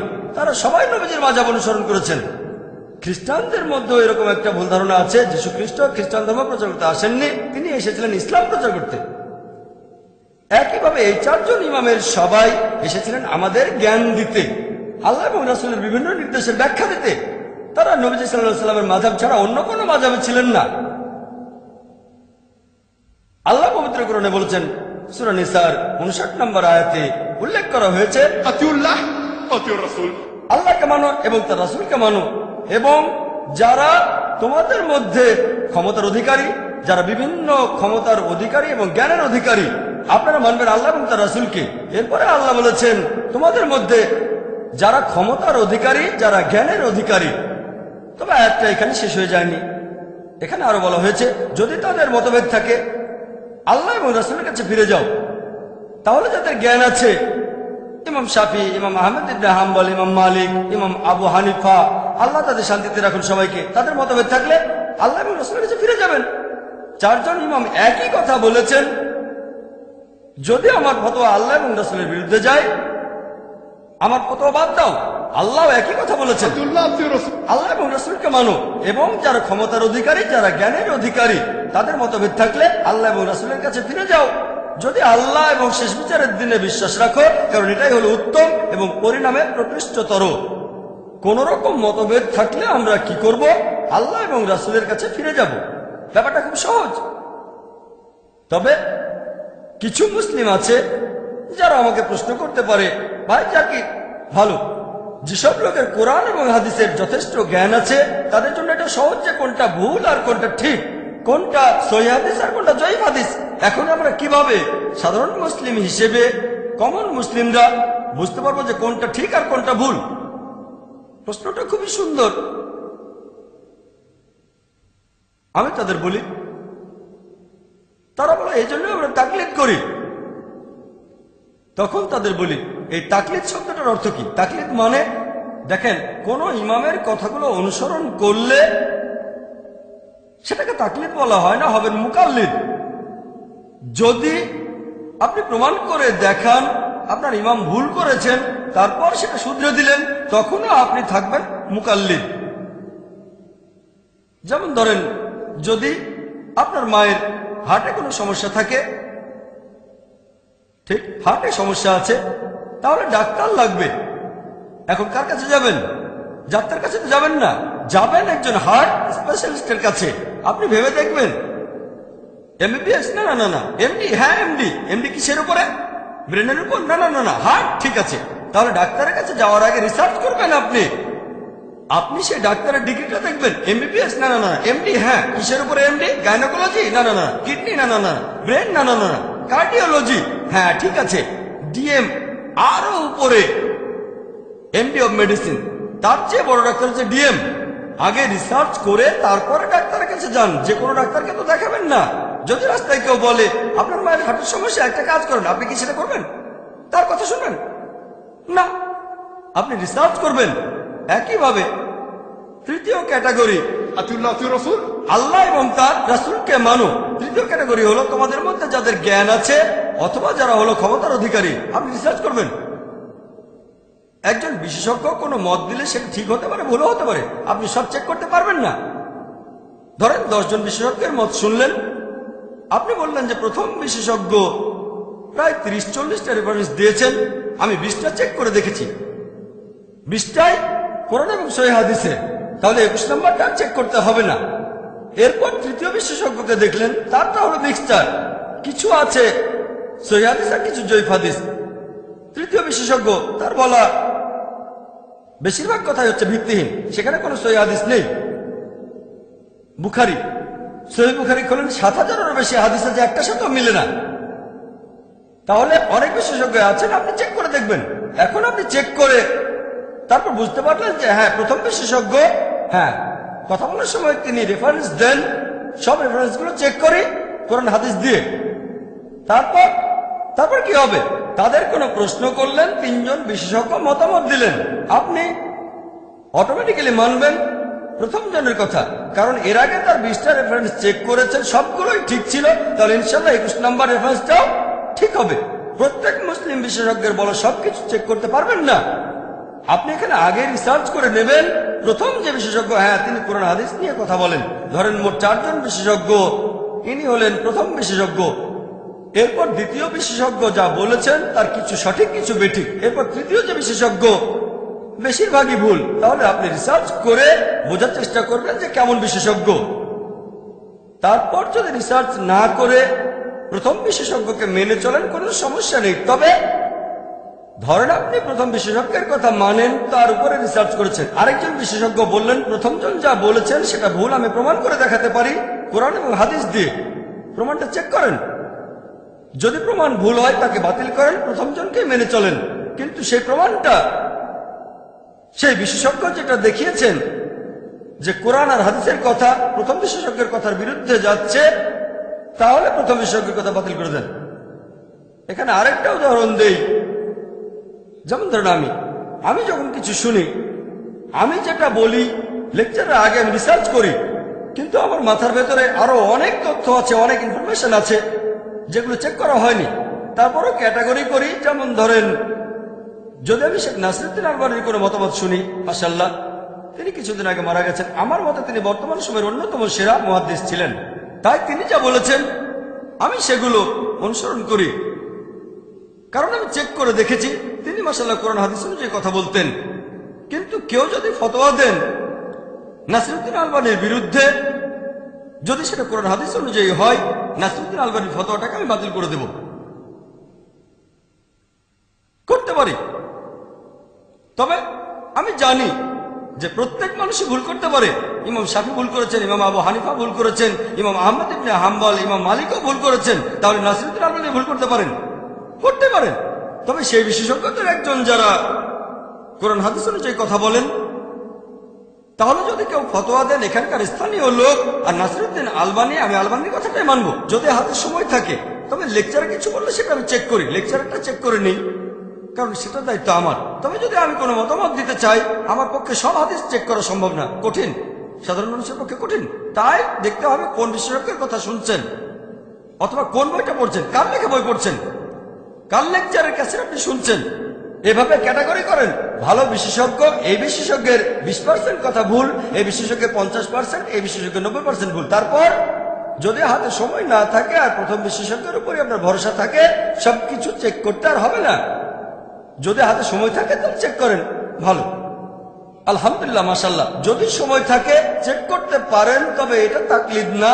যদি কেউ প্রমাণ দেখায় যে আপনি যাকে মেনে চলেন তার কথা ভুল, তারপরও তাকে অন্ধভাবে অনুসরণ করেন, সেটা তাকলিদ। আমরা তাকলিদ করবো শুধু আল্লাহ ও রাসূলের উদ্দেশ্যে, ব্যাস, আতিউল্লাহ আতিউর রাসূল, ব্যাস, আর কেউ না। সহজ সহজ নিয়ম। এখন কেউ হয়তো আমাকে বলতে পারে, ভাই জাকির, আপনি বলছেন দল তৈরি করবেন না আপনি, কিন্তু নবীজি তো বলে গেছেন 73টা আলাদা দল তৈরি হবে। আমি বলবো, হ্যাঁ, নবীজি বলেছেন এমনটা হবে, বলেননি এটা করা উচিত। আল্লাহ আমাদের নিষেধ করেছেন, তবে নবীজি জানতেন, যদিও আল্লাহ বলেছেন দলে বিভক্ত হয়েও না, তারপরে মুসলিমের বিভক্ত হবে, নবীজি এটা জানতেন। তিনি বলেননি যে বানানো উচিত। আর আপনারা যদি সহিহ হাদিস পড়েন, আবু দাউদ 4579 এবং 4580 নম্বর হাদিস বলা হয়েছে যে নবীজি মুহাম্মদ সাল্লাল্লাহু আলাইহি ওয়াসাল্লাম বলেছেন যে ইহুদিরা 71 বা 72টা দলে বিভক্ত, খ্রিস্টানরা 70 বা 71টা দলে বিভক্ত, আর মুসলিমরা 73টা দলে বিভক্ত হবে। এরপর তিরমিজিতে আছে 131 নম্বর হাদিস, এছাড়াও তিরমিজির 2643 নম্বর হাদিস। আমাদের নবীজি বলেছেন যে বনী ইসরাইল, ইহুদি এবং খ্রিস্টানরা মোট 72টা দলে বিভক্ত হয়েছে, তবে আমার উম্মাহ তারা 73টা দলে বিভক্ত হবে। একটা দল বাদে অন্য সবাই দোজখে যাবে। সাহাবীগণ প্রশ্ন করলেন, সেই দলে কারা? নবীজি বললেন, যারা আমাকে এবং আমার সহচরদের অনুসরণ করবে। নবীজি বলেছেন 73টা দল তৈরি হবে, সবাই দোজখে যাবে, একটা দল বাদে, যারা নবীজি এবং সাহাবীগণকে অনুসরণ করবে। আরেকটা হাদিস আছে সহিহ বুখারীতে 3 নম্বর খণ্ড 2652 নম্বর হাদিস। নবীজি বলেছেন, সবচেয়ে সেরা মানুষ হলো যারা আমার সময়টাতে ছিল, তার মানে সাহাবীগণ। এরপরে পরবর্তী প্রজন্ম, আর তারপরে তার পরের প্রজন্ম। নবীজি বলেছেন সবচেয়ে সেরা হলো তারা যারা আমার প্রজন্মে ছিল, সাহাবীগণ, তারপরে পরবর্তী প্রজন্ম অর্থাৎ তাবেঈন, এরপরে তারপরের প্রজন্ম, তবে তাবেঈন, শেষ। তাহলে আমরা যদি কিছু গ্রহণ করি সেটা নেব আমাদের নবীজির প্রজন্ম থেকে, মানে সাহাবীগণ, পরবর্তী প্রজন্ম তাবেঈন, এরপরে তাবে তাবেঈন, শেষ। এই 3 প্রজন্ম, ইনাদেরকে বলা হয় সালাফিস সালেহিন, অর্থাৎ ন্যায়নিষ্ঠ পূর্বপুরুষ অথবা ন্যায়নিষ্ঠ পূর্ববর্তীগণ। সালাফ মানে পূর্বপুরুষ, পূর্ববর্তী। তাহলে শরিয়ার মধ্যে, ইসলামিক শরিয়ায় সবচেয়ে গুরুত্বপূর্ণ ক্যাটাগরি মোট 4টা। এর মধ্যে সবচেয়ে গুরুত্বপূর্ণ পবিত্র কোরআন, আল্লাহ তাআলার কালাম। যদি কোনো কিছু খোঁজেন আর কোরআনে না পান, তাহলে পরের উৎসে চলে যাবেন, সেটা হচ্ছে হাদিস, সহিহ হাদিস, আমাদের নবীজির হাদিস। হাদিসগুলোর মধ্যে নবীজি যে নির্দেশগুলো দিয়েছেন সেগুলোর গুরুত্ব তার কাজের চেয়ে বেশি। যদি নবীজির কথা আর কাজে পার্থক্য থাকে, কথার গুরুত্ব বেশি। তৃতীয় উৎস, সেটা সাহাবীগণ, ইজমা।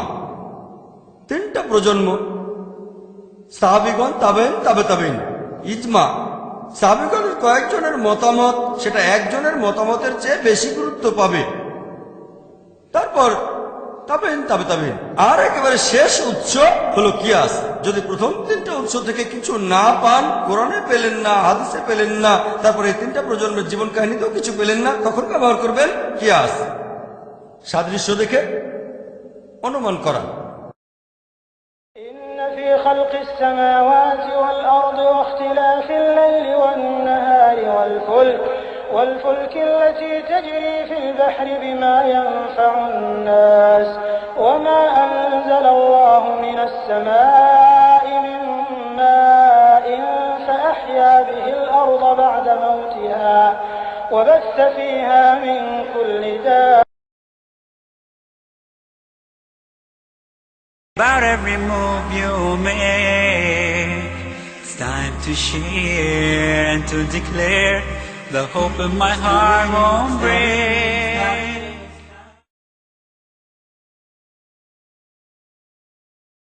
তাহলে শরিয়াতে চারটা জিনিস আছে: পবিত্র কোরআন, সহিহ হাদিস। কোন সহিহ হাদিস কোরআনের বিরুদ্ধে যাবে না, কোরআন এক নম্বর, তারপর সহিহ হাদিস। এই হাদিসগুলোর মধ্যে কাজের চেয়ে কথার গুরুত্ব অনেক বেশি, নবীজির নির্দেশের গুরুত্ব তার কাজের চেয়ে বেশি। তারপর তিন প্রজন্মের রেখে যাওয়া দৃষ্টান্ত, সাহাবিগণ, তাবেইন, তাবে তাবেইন, একজনের চেয়ে কয়েকজনের মতের গুরুত্ব বেশি। তারপরে হলো কিয়াস। আমরা এই নিয়মটা মেনে চলবো কোরআন আর সুন্নাহ। কিন্তু সব গ্রুপই তো বলে আমরা কোরআন এবং সুন্নাহ মেনে চলি, কেউ তো বলে না যে তারা কোরআন সুন্নাহ মেনে চলে না। এখন কোরআন আর সুন্নাহ মানবো কিভাবে? যেভাবে আমাদের নবীজি আর সাহাবীগণ বুঝেছিলেন, তিন প্রজন্ম যেভাবে বুঝেছিলেন। সাহাবীগণ বলেছেন যে আমাদের নবীজি মুহাম্মদ সাল্লাল্লাহু আলাইহি ওয়াসাল্লাম বলেছেন সেরা প্রজন্ম হলো আমার প্রজন্ম, তারপরের প্রজন্ম আর তারপরেরটা। তাই যদি কোনো মতভেদ দেখা দেয় যে কোরআনের অমুক আয়াতের অর্থ কি হবে, আমাদের দেখতে হবে সাহাবীগণ সেটা কিভাবে বুঝেছিলেন। যদি সেখানে না পান তাহলে পরের প্রজন্ম, তাবেইন। সেখানেও যদি না পান তারপরের প্রজন্ম, তাবে তাবেইন। এভাবে মেনে চলবো। পবিত্র কোরআনের অনেক আয়াতেই বলা হয়েছে, যেমন মাসা, এর দুটো অর্থ সহবাস করা, শারীরিক স্পর্শ। তারপর সহিহ হাদিস দেখলে জানতে পারবেন যে এটা সহবাস করা, শারীরিক স্পর্শ না। সহজ। একইভাবে পবিত্র কোরআনের কোনো আয়াত নিয়ে যদি কোনো রকম মতভেদ থাকে তাহলে আমরা সেটার ব্যাখ্যা খুঁজব। যদি কোরআনের অন্য কোনো আয়াতে উল্লেখ থাকে কোরআনের শ্রেষ্ঠ, যদি না থাকে তাহলে নবীজির হাদিস খুঁজে দেখবেন। যদি সেখানে না পান তাহলে দৃষ্টান্ত দেখবেন সাহাবীগণ, তাবেইন আর তাবে তাবেইন। শেষ। তাহলে প্রমাণের জন্য হুজ্জা আর কোরআনকে বোঝার জন্য, হাদিস বোঝার জন্য আমাদের সামনে পথ দেখাবেন আল্লাহ এবং তার রাসূল, তারপর সালাফিস সালেহিন। আমরা এইভাবে মেনে চলব। এছাড়াও পবিত্র কোরআনের অনেক আয়াতের দুটো অর্থ হতে পারে। যেমন পবিত্র কোরআন সূরা বাকারায় আছে, আল্লাহর পথে যারা নিহত হয় তাদের মৃত বলো না, বরং তারা জীবিত। অনেকে বলবে তাহলে তো তারা বেঁচে আছে, তাদের সাথে কথা বলতে পারবো। এখন এই শহীদরা যদি জীবিত হয় তাহলে আমাদের নবীজিও বেঁচে আছেন। খুব সুন্দর যুক্তি। কিন্তু সাহাবীগণ এটা কিভাবে বুঝেছিলেন?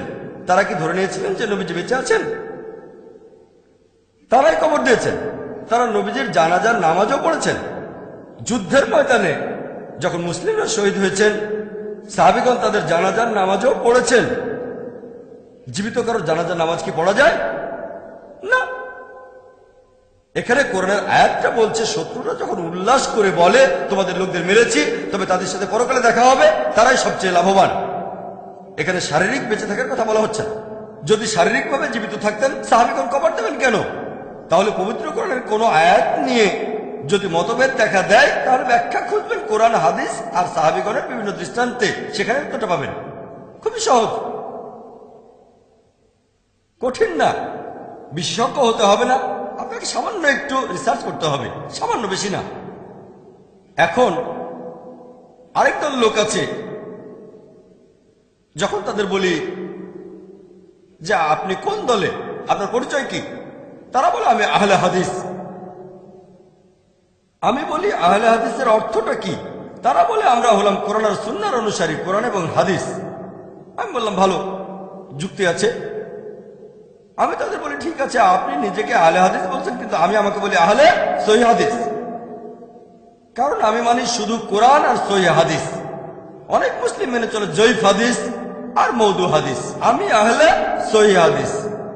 যদি এরকম নাম ডাকতে চান, দেখেন অনেক হাদিসে আছে যেগুলো জয়ীফ হাদিস আর মৌদু হাদিস, নাবির নিচে হাত বাঁধা এইরকম। এখন তারা বলে আহলে হাদিস, আমি বলি আহলে সহিহ হাদিস। যদি এরকম নামে ডাকতে চান, আমি তাদেরকে বলি, ভাই আপনারা আহলে হাদিস মানে কোরআন আর হাদিস পুরোপুরি মেনে চলেন, খুব ভালো কথা। আমি তাদের প্রশ্ন করি, পবিত্র কোরআনের কোন জায়গায় কোন আয়াতে আল্লাহ তাআলা বলেছেন নিজেদের আহলে হাদিস বলে ডাকো? কোন উত্তর দেয় না। এরকম কোন সহিহ হাদিস কি আছে যেখানে নবীজি বলেছেন নিজেদের আহলে হাদিস বলে ডাকো? উত্তর নেই। সেজন্য আমি নিজেকে আহলে হাদিস বলে ডাকি না, আমি নিজেকে বলি মুসলিম। সেজন্য আমি পাক্কা আহলে হাদিস। আপনারা হলেন আংশিক 90-95% অথবা 98%। আমি পুরোপুরি আহলে হাদিস, আহলে সহিহ হাদিস। আপনারা কি বলেন? আপনি যদি কোরআন এবং হাদিস মেনে চলেন, কোরআনের কোন আয়াতে আল্লাহ তাআলা কি বলেছেন আহলে হাদিস বলে ডাকো? কোন সহিহ হাদিসও বলছে না যে নবীজি বলেছেন নিজেদের আহলে হাদিস বলো। এছাড়াও আরো একটা গ্রুপ আছে, এরাও আহলে হাদিসের মতোই। তারা বলে আমরা সালাফি। আমি বলি সালাফি? আমি একজন সালাফি। আমি বলি সালাফি মানে কি? তারা বলে সালাফি অর্থ আমরা মানি সালাফি সালেহিনকে। আমিও তো সালাফি সালেহিনকে মানি। আমি মানি আল্লাহকে এবং তার রাসূলকে এবং সালাফি সালেহিনকে, নবীজি সাল্লাল্লাহু আলাইহি ওয়াসাল্লামের সময়কার প্রজন্ম এবং তার দুটো প্রজন্মকে। তারপর থেকে জিজ্ঞেস করি, কোরআনের কোন জায়গায় কোন আয়াতে কি আল্লাহ বলেছেন নিজেদের সালাফি বলো? তারা বলে না। কোন হাদিস কি আছে যেখানে আমাদের নবীজি বলেছেন নিজেদের সালাফি বলো? তারা বলেন না। তবে সেখানে একজন সালাফি আমাকে একটা হাদিস দেখালো, নবীজি বলেছেন আমি একজন সালাফ। সে উদ্ধৃতি দিল, এটা আছে সহিহ মুসলিমে, পুরো রেফারেন্সটা বলেনি। বললাম ঠিক আছে। আমি সহিহ মুসলিম দেখলাম, চেক করি, এই হাদিসটা আছে সহিহ মুসলিমে। হাদিস নম্বর সম্ভবত 2405 বা 6, 2405-6 এরকম হাদিস, সহিহ হাদিস। তবে এই কথাটা মাঝখান থেকে নেয়া, মাঝামাঝি। পুরো হাদিসটা বলছে যে মুহাম্মদ সাল্লাল্লাহু আলাইহি সাল্লাম তার মেয়েকে বললেন ফাতিমা রাদিয়াল্লাহু আনহাকে যে আমি একজন উৎকৃষ্ট সালাফ তোমার জন্য, আমি একজন উৎকৃষ্ট সালাফ তোমার জন্য। এখানে বাবা বলছেন তার মেয়েকে। এখন নবীজি মুহাম্মদ সাল্লাল্লাহু আলাইহি সাল্লাম তার মেয়েকে বললেন হযরত ফাতিমা রাদিয়াল্লাহু আনহাকে যে আমি একজন উৎকৃষ্ট সালাফ। আরবি ভাষায় এই সালাফ শব্দটার অর্থ হচ্ছে পূর্বসূরি, পূর্বপুরুষ। তাহলে আমি যদি আমার মেয়েকে বলি আমি তোমার সালাফ, সমস্যা নেই। একজন আরব খ্রিস্টান যদি তার মেয়েকে বলে আমি তোমার জন্য সালাফ, কোনো সমস্যা নেই। অর্থের দিক থেকে কোনো সমস্যা নেই। তবে ইসলাম অনুযায়ী পূর্বপুরুষ, হ্যাঁ, মুহাম্মদ সাল্লাল্লাহু আলাইহি সাল্লাম তার মেয়ের জন্য উৎকৃষ্ট সালাফ। তবে আমাদের মধ্যে প্রত্যেকে হয়তো তার মেয়ের জন্য উৎকৃষ্ট ইসলামিক সালাফ নয়, হয়তো সেই সন্তান বাবার চেয়ে আরো বেশি ইসলামিক। তাহলে প্রত্যেক বাবা মাই সন্তানকে এটা বলতে পারে না। যদি সালাফের শব্দগত অর্থটা ধরেন, বিশেষজ্ঞদের মতে, সালাফিদের মধ্যে অনেক বিখ্যাত বিশেষজ্ঞ আছেন, তারা বলেন বর্তমানে কেউ বলতে পারে না যে সে একজন সালাফ। কেন? আমরা খালাফ, আমরা পরে এসেছি। সালাফগণ ছিলেন আমাদের আগে। তাহলে আগের মানুষদের সাথে তুলনা করলে আমরা খালাফ। হ্যাঁ, আমরা সালাফ হতে পারি আমাদের সন্তান, নাতি নাতনি, বংশধরদের জন্য। তাহলে টেকনিক্যালি আমরা সালাফ হতে পারি, ইসলামিক্যালি না। ইসলামিক্যালি আমরা খালাফ। ক্লিয়ার? আমি একবার অস্ট্রেলিয়ায় গিয়েছিলাম, সেবারে ওখানে প্রথম গিয়েছিলাম লেকচার ট্যুরে। যারা ডেকেছিলেন মাশাআল্লাহ তারাও কোরআন সুন্নাহ মেনে চলেন, সহিহ হাদিস। তারা ইনভাইট করলেন, যথাসময়ে আমি অস্ট্রেলিয়ায় পৌঁছালাম। তারপর সেই শহরেও পৌঁছে গেলাম। আমি তাদের নাম বলবো না, সবাই খুব ভালো মাশাআল্লাহ। রাতের বেলায় আমরা পৌঁছালাম, আমার সাথে আমার ক্যামেরা ক্রুরাও ছিল। তখন আমরা সবাই সেখানে নামাজ আদায় করলাম। তাদের একজন বলল, আরে আপনারা তো আমাদের মতো করেই নামাজ পড়েন। আমি বললাম আপনাদের মতো করে মানে? আমি নবীজির মতো করে নামাজ পড়ি। তারা বলছে আপনারা তো আমাদের মতো করে নামাজ পড়েন, আপনাদের মতো করে মানটা কি, আমরা নবীজির মতো করে পড়ি। এই গ্রুপের অনুসারীরা মাশাআল্লাহ কোরআন সহিহ হাদিস মেনে চলে। তবে তাদের বলা উচিত ছিল, দেখে ভালো লাগলো আপনারা নবীজির মতো করে নামাজ পড়েন, আমাদের মতো করে না। আমি তো তাকে দেখে নামাজ পড়ছি না, আমি আগে থেকে নামাজ পড়ছি। আমি তার মতো করে পড়ছি না, আমি নবীজির মতো করে নামাজ পড়ছি। আর আলহামদুলিল্লাহ সেও নবীজির মতো করে পড়ছে। তার বলা উচিত ছিল, দেখে ভালো লাগছে নবীজির মতো করে নামাজ পড়ছেন, কিন্তু সে বলল আরে আপনারা তো আমাদের মতো করেই পড়ছেন, খুব খুশি। তারা আগে আমার ভিডিও ক্যাসেট দেখেছিল। ডক্টর জাকির কম্পারেটিভ রিলিজিয়ন নিয়ে যে কথাগুলো বলেছে সেগুলো সঠিক, কিন্তু আমার আকীদা তারা জানে না, যে আমার ধর্মবিশ্বাস কেমন, সেজন্য তারাও বেশি উৎসাহ দেখায়নি। তবে দেখেছে আমি কম্পারেটিভ রিলিজিয়নের উপর একজন স্পেশালিস্ট, ক্যাসেটে ভুল কিছু খুঁজে পায়নি, কিন্তু তারা আমার আকীদা জানে না কিভাবে নামাজ পড়ি। তাই কিছুটা না জানে আমন্ত্রণ করলো। তারপর নামাজ পড়তে দেখে খুব খুশি হলো। আপনারা তো আমাদের মতো করে পড়েন। বললাম না, নবীজির মতো করে পড়ি। তবে তারা সবাই খুব ভালো মাশাআল্লাহ। সেখানে আমি কিছু লেকচার দিলাম। তারপর যখন ডিনার খেতে বসলাম আমরা, তখন আমরা আলোচনা করলাম। সেখানেও আমি আজকের মতোই বললাম আমি একজন পাক্কা হানাফি, পাক্কা শাফি, পাক্কা হামলি, পাক্কা আহলে হাদিস। যখন সালাফি প্রসঙ্গ আসলো বললাম আমি পাক্কা সালাফি।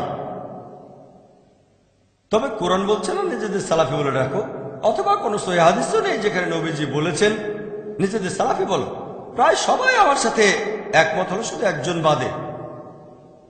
এক ভাই একমত হলো না, অন্য সবাই বলল মাশাআল্লাহ জাকির ভাই আপনার সাথে আমরা একমত। একজন ভাই আমাকে প্রশ্ন করলো, ভাই জাকির, শেখ নাসিরউদ্দিন আলবানীর নাম শুনেছেন? বললাম হ্যাঁ, তাকে চিনি। তাকে কেমন মনে করেন? বললাম মাশাআল্লাহ, উনি আমাদের সময় শ্রেষ্ঠ মুহাদ্দিসদের একজন। কয়েক বছর আগের কথা। শেখ নাসিরউদ্দিন তখন জীবিত ছিলেন রহিমুল্লাহ, আল্লাহ তাকে শান্তিতে রাখুন। আচ্ছা, তার কথা মানেন? হ্যাঁ, তিনি বিখ্যাত বিশেষজ্ঞ, তাকে শ্রদ্ধা করি, ভালোবাসি, তাকে সম্মান করি। আচ্ছা, আমি ওনার কথার উদ্ধৃতি দিচ্ছি। সে ইন্টারনেটে গিয়ে albani.com থেকে ডাউনলোড করলো ওনার ফতোয়া। এখন এই ফতোয়ার উত্তর দেন শেখ নাসিরউদ্দিন আলবানী, আল্লাহ তাকে শান্তিতে রাখুন, তাকে শ্রদ্ধা করি, ভালোবাসি, সম্মান করি, আমি তার প্রশংসা করি। মুসলিম বিশেষজ্ঞদের মধ্যে এই ব্যাপারে দুটো গ্রুপ আছে। এক গ্রুপ বলেন সালাফি বলে পরিচয় দেয়া ফরজ, শেখ আলবানী হচ্ছেন সেই দলে। এই বিশেষজ্ঞরা বলেন সালাফি বলে পরিচয় দেয়া ফরজ। আমি বললাম আলহামদুলিল্লাহ, যদি কেউ প্রমাণ করে দেখাতে পারে কোরআন এবং হাদিস থেকে, আজকে প্রমাণ দিলে আমি আজকে থেকে সেটা পালন করতে শুরু করব। তবে আমি চেক করে দেখব, যদি কেউ আজকে আমার সামনে প্রমাণ করতে পারে কোরআন আর হাদিস থেকে যে সালাফি পরিচয় দেওয়াটা ফরজ অথবা আহলে হাদিস বলা ফরজ, আমি পালন করব। অথবা নিজেকে হানাফি পরিচয় দেওয়া ফরজ বা মালিকি বলা ফরজ, আমি সেটা পালন করব। আমি আমার ধর্মের লেভেল হিসেবে নিজেকে বলতে চাই একজন মুসলিম। যখন সেই ফতোয়াটা পড়লাম শেখ নাসিরউদ্দিন আলবানীর, তিনি তার সময়ের একজন সেরা বিশেষজ্ঞ, তিনি বলেছেন যে ইমাম হানিফা বলেছেন, একটা হাদিসের উদ্ধৃতিও দিয়েছেন যে ইসলামে ৭৩টা দল হবে, সবাই দোজখে যাবে, শুধু একটা দল বাদে, সেই দলটা হলো জামা। আর এই জামা শব্দটার অর্থ প্রথম ৩টা প্রজন্ম। হাদিসটা আছে সহিহ বুখারীতে। হ্যাঁ, আমিও সেটা মানি। তিনি বলেছেন, আবু হানিফার উদ্ধৃতিতে ইমাম আবু হানিফা বলেছেন যে জামা অর্থ অনুসরণ করা সাহাবীগণ এবং তার পরের ২ প্রজন্মকে সালাফি সালেহীন। বললাম আমি তো সেটা মানি। সে আমাকে আরো দেখালো ইবনে তাইমিয়ার উদ্ধৃতি, এটা বাধ্যতামূলক যে তোমরা মেনে চলবে সালাফি সালেহীনকে। বললাম আমি তো মানি। তারপর সে ফতোয়া দেখালো ইমাম শাফির, এটা বাধ্যতামূলক, তোমরা মেনে চলবে ৩ প্রজন্মকে, ধার্মিক পুরুষদের। বললাম আমি তো মানি, সমস্যাটা কোথায়? ইনারা কি বলেছেন নিজেদের সালাফি বলে ডাকো? আবু হানিফা এই কথা বলেননি, ইমাম শাফিও কখনো বলেননি, শেখ ইবনে তাইমিয়াও বলেননি। লোকে মনে করে বলেছেন, আসলে বলেননি। তাহলে কোরআন হাদিস থেকে প্রমাণ করা যাচ্ছে না যে নিজেদের বলতে হবে সালাফি। এটা হলো একটা কিয়াস। শেখ নাসিরউদ্দিন আলবানীর দেয়া যুক্তি। আমি তাকে শ্রদ্ধা করি, তিনি একজন বিখ্যাত বিশেষজ্ঞ, আমি তাকে সম্মান করে ভালোবাসি। শেখ নাসিরউদ্দিন আলবানীকে একজন ইউজার প্রশ্ন করেছিল, ইন্টারনেটে albani.com গেলে দেখতে পাবেন, তিনি সেখানে যুক্তি দিয়েছেন কেন আমরা নিজেদের সালাফি সালেহীন বলবো। একজন প্রশ্নকারীর সাথে তার আলোচনা হচ্ছে। প্রশ্নকারী এক জায়গায় বলছে আমি একজন মুসলিম। শেখ নাসিরউদ্দিন আলবানী বললেন, আপনি কোন ধরনের মুসলিম? আপনি কি খারিজি? আপনি কি মুতাজালি? আপনি কি শিয়া নাকি রেফাদি নাকি আপনি কাদরি? কোন ধরনের মুসলিম? প্রশ্নকারী বলল, আমি কোরআন সুন্নাহ মেনে চলা একজন মুসলিম। কোন সুন্নাহ? কোরআন সুন্নাহ তো সবাই মেনে চলে। যেমন খারিজিরা কোরআন সুন্নাহ মেনে চলে, শিয়ারাও কোরআন সুন্নাহ মানে, কাদরিরাও কোরআন সুন্নাহ মানে। কোন ধরনের কোরআন সুন্নাহ? সে তখন বলল, আমি কোরআন এবং সুন্নাহ মেনে চলি যেভাবে সালাফি সালেহীন এগুলোর ব্যাখ্যা করেছিলেন। তখন শেখ বললেন, হ্যাঁ, খুব ভালো, আমরা কোরআন সুন্নাহ মানব যেভাবে সালাফি সালেহীন এগুলোর ব্যাখ্যা করেছেন। তাহলে এই বড় সেন্টেন্সটা ছোট করে বললে শব্দটা হচ্ছে সালাফি। তর্কে তিনি জিতে গেলেন। এটা বলছে সালাফিরা। শেখ তর্কে জিতলেন। ইন্টারনেটে গেলে দেখতে পাবেন আমি শেখ আলবানীকে শ্রদ্ধা করি।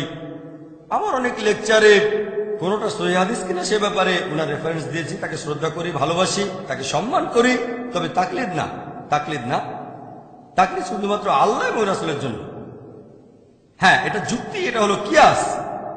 এখন আমি বলবো কোরআন এবং সুন্নাহ থেকে প্রমাণ করে দেখান, যুক্তি না। আলহামদুলিল্লাহ, সুম্মা আলহামদুলিল্লাহ। আল্লাহ আমাকে যথেষ্ট যুক্তি বুদ্ধি দিয়েছেন, সুম্মা আলহামদুলিল্লাহ। আমি কোনো বিশেষজ্ঞ নই। আমি নিজেকে মনে করি ছাত্র, তালবে ইলম, জ্ঞান আহরণ করি। তবে আল্লাহর রহমতে অনেক বিশেষজ্ঞের সঙ্গে কথা বলেছি। ইন্ডিয়ার অনেক বড় বড় বিশেষজ্ঞের সঙ্গে আলোচনা করেছি। কেউ এসেছেন নাদবা থেকে, কেউ দেওবান থেকে। সৌদি বিশেষজ্ঞদের সঙ্গে আলোচনা করেছি, আলহামদুলিল্লাহ। অন্যান্য দেশের বিশেষজ্ঞদের সঙ্গে আলোচনা করেছি। আল্লাহ আমাকে সুযোগ দিয়েছে আমাদের সময়ের এই বিখ্যাত বিশেষজ্ঞদের সঙ্গে আলোচনা করতে পেরেছি, আলহামদুলিল্লাহ, সুম্মা আলহামদুলিল্লাহ। ওনাদের সংস্পর্শে আসার পর আল্লাহ আমার জ্ঞান আরো বাড়িয়ে দিয়েছেন। তারপরও আমি একজন ছাত্র, খুবই ক্ষুদ্র, আমার জ্ঞান খুবই সামান্য। তবে যুক্তিপাল্টা যুক্তির ব্যাপারে আল্লাহ আমাকে রহমত করেছেন। এখন আপনি কোন ধরনের মুসলিম? আপনি কি খারিজি, আপনি কি মুতাজালি, আপনি কি শিয়া, নাকি কাদরি, নাকি আপনি সুফি? এটা নিয়েই ছিল তর্কটা। সেই প্রশ্নকারী আর শেখের আলোচনা। তখন সেই প্রশ্নকারী বলল, আল্লাহ তো কোরআনে বলেছেন নিজেদের মুসলিম বলে ডাকো। শেখ উত্তর দিয়েছিলেন, ইসলাম ছিল তখন মাত্র এক দল, এখন অনেক আলাদা দল। সেজন্য এটা মুসলিমদের জন্য ফরজ, বাধ্যতামূলক যে আমরা নিজেদের পরিচয় দিতে গিয়ে বলবো সালাফি। যুক্তি। এখন আমি উত্তর দিচ্ছি। তর্ক সেখানে শেষ হয়ে গিয়েছিল। শেখ নাসিরউদ্দিন আলবানী সেই তর্কে জিতেছিলেন। আমার সাথে তর্ক করা লাগবে না। কোরআন হাদিস থেকে প্রমাণ করে দেখান, ডক্টর জাকির নায়েক সাথে সাথে মেনে নেবে। বিতর্কে আলহামদুলিল্লাহ, সুম্মা আলহামদুলিল্লাহ। আল্লাহ আমাকে রহমত করেছেন। বিতর্কের ক্ষেত্রে আলহামদুলিল্লাহ, আল্লাহ আমাকে ক্ষমতা দিয়েছেন। এখন আমি উত্তর দিচ্ছি, শেখ আলবানীকে আমি শ্রদ্ধা করি, আমি ওনার কাছে একেবারে তুচ্ছ। শেখ নাসিরউদ্দিন আলবানীর তুলনায় আমি সমুদ্রের কাছে এক ফোঁটা পানি। প্লিজ আমাকে ভুল বুঝবেন না। আমার অনেক লেকচারে ওনার রেফারেন্স দিয়েছে, মাশাআল্লাহ। তাই আমাকে ভুল বুঝবেন না। ওনাকে শ্রদ্ধা করে ভালোবাসি, তবে তাকলিদ নেই। আমি বলবো, আচ্ছা, আপনারা যদি আমাদের নবীজির জীবন কাহিনী দেখেন, উনি কোনো হাদিসে বলেননি, পবিত্র কোরআনে এমন কোন আয়াতও দেখাননি যে নিজেদের সালাফি বলতে হবে। সেজন্য আমি বলবো না। এখন যুক্তি। আমাদের নবীজির সময়ও অনেক ভণ্ড লোক ছিল, মুনাফিক। ঠিক, তারা ছিল মুনাফিক। সাহাবীগণ নামটা বদলাননি তাদের। এরপর ছিল খারিজি, খাওয়ারিজ, খারিজাই। তারা নিজেদেরকে বলতো খারিজি, লোকজনের লেভেল দিয়েছিল। সাহাবীগণ তাদের বলতেন মুসলিম। সাহাবীগণ কি বলেছেন তাদের নতুন নাম দাও? না। সাহাবীগণ তারপরে তাদের বলেছেন মুসলিম। তারপর আছে মুতাজিলা, তাদেরকেও সবাই বলতো মুসলিম। তাহলে সেই সময় ধর্ম নিয়ে মতভেদ ছিল? এমন না যে ছিল না। এবার মূল প্রসঙ্গে আসি, যে শেখ নাসিরউদ্দিন আলবানী বলেছেন আমাদের পরিচয় দিতে গিয়ে বলা উচিত সালাফি। আমার প্রশ্ন, কোন সালাফি? কোন সালাফি? আমি প্রশ্ন করব, সালাফিদের মধ্যে এখন গ্রুপ আছে। আপনি কি কুতুবি, নাকি সুলুরি, নাকি মাদখালি? আরো কয়েকটা গ্রুপের নাম আমি বলতে পারি। দেখেন, আমি কারো বিরুদ্ধে বলছি না, প্লিজ আমাকে ভুল বুঝবেন না। আমি কাউকে ছোট করতে চাচ্ছি না। তবে সালাফিদের মধ্যে এখন অনেক গ্রুপ আছে। আপনি যদি কখনো ইংল্যান্ডে যান, মাশাআল্লাহ, সুবহানাল্লাহ, আল্লাহু আকবার, অনেকগুলো গ্রুপ আছে। আর সেখানে প্রত্যেকটা গ্রুপ আরেক গ্রুপের সাথে লড়াই করছে আর বলছে অন্য সালাফি গ্রুপগুলো কাফের। নাউজুবিল্লাহ। সময় পেলে এই প্রসঙ্গে পরে আলোচনা করব। এখন আপনি কোন সালাফিদের দলে যাবেন? আপনি যে লেভেলটায় বসাবেন সেখানে একটা পর্যায়ে বিভক্তি চলে আসতেই হবে। যখন শিয়ারা আসলো তখন লোকজন বললো আমরা সুন্নি, নতুন গ্রুপ হলো আহলে সুন্নাহ ওয়াল জামাত। তারপর সেখানেও বিভক্তি সৃষ্টি হলো হানাফি, শাফি, হামলি, মালিকি। তারপর আরো নতুন গ্রুপ আসলো সালাফি, আহলে হাদিস। এগুলোর মধ্যেও গ্রুপ আছে।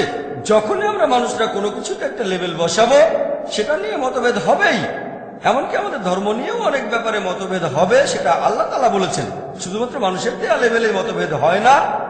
আপনি কি ভাবছেন আল্লাহ জানতেন না? আল্লাহ জানতেন মুসলিম উম্মার মধ্যে অনেকগুলো ভাগ হবে। আল্লাহ কোরআনে এই কথা বলেছেন, নবীজিও বলে গিয়েছেন। তবে নবীজি বলেননি নিজেদের পরিচয় দাও আহলে হাদিস অথবা সালাফি। আহলে হাদিস কোন আহলে হাদিস? আমি যেখানে থাকি সেই বোম্বেতে দুটো আহলে হাদিস আছে, জামিয়াত আহলে হাদিস আর গুরবা আহলে হাদিস। এখন আপনি কোন দলে যেতে চান? এক আহলে হাদিস আরেক আহলে হাদিসকে দোষারোপ করে। দেখেন, আমি এখানে আহলে হাদিসের নামে বদনাম করছি না, এজন্যই বলছি টপিকটা স্পর্শকাতর। ও আল্লাহ, আমি এখানে বলেছি শুধু কোরআন আর আল্লাহ রাসূলকে নিয়ে। প্লিজ আমাকে ভুল বুঝবেন না। আমি নাসিরউদ্দিন আলবানীকে শ্রদ্ধা করি, সালাফিদের শ্রদ্ধা করি। আরো বলবো, আশেপাশে বিভিন্ন মুসলিম গ্রুপ দেখেন, আপনারাও একমত হবেন যে আহলে হাদিস আর সালাফিরা কোরআন সুন্নাহর সবচেয়ে কাছাকাছি। এটা আমি স্বীকার করব।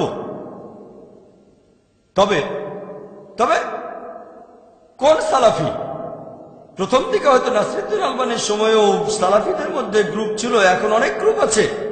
সুরুলি, মাদখালি, কুতুবি। ও এর কথা ঠিক না, ওর কথা ঠিক না, ও নিজেকে সালাফি বলছে ঠিক না। এখন এসেছে নতুন বই, ট্রু সালাফি। ট্রু সালাফি। আমি সালাফিদের একটা দাওয়া অনুষ্ঠানে গিয়েছিলাম। ট্রু সালাফি, ট্রু সালাফি। এই ট্রু সালাফিটা কি?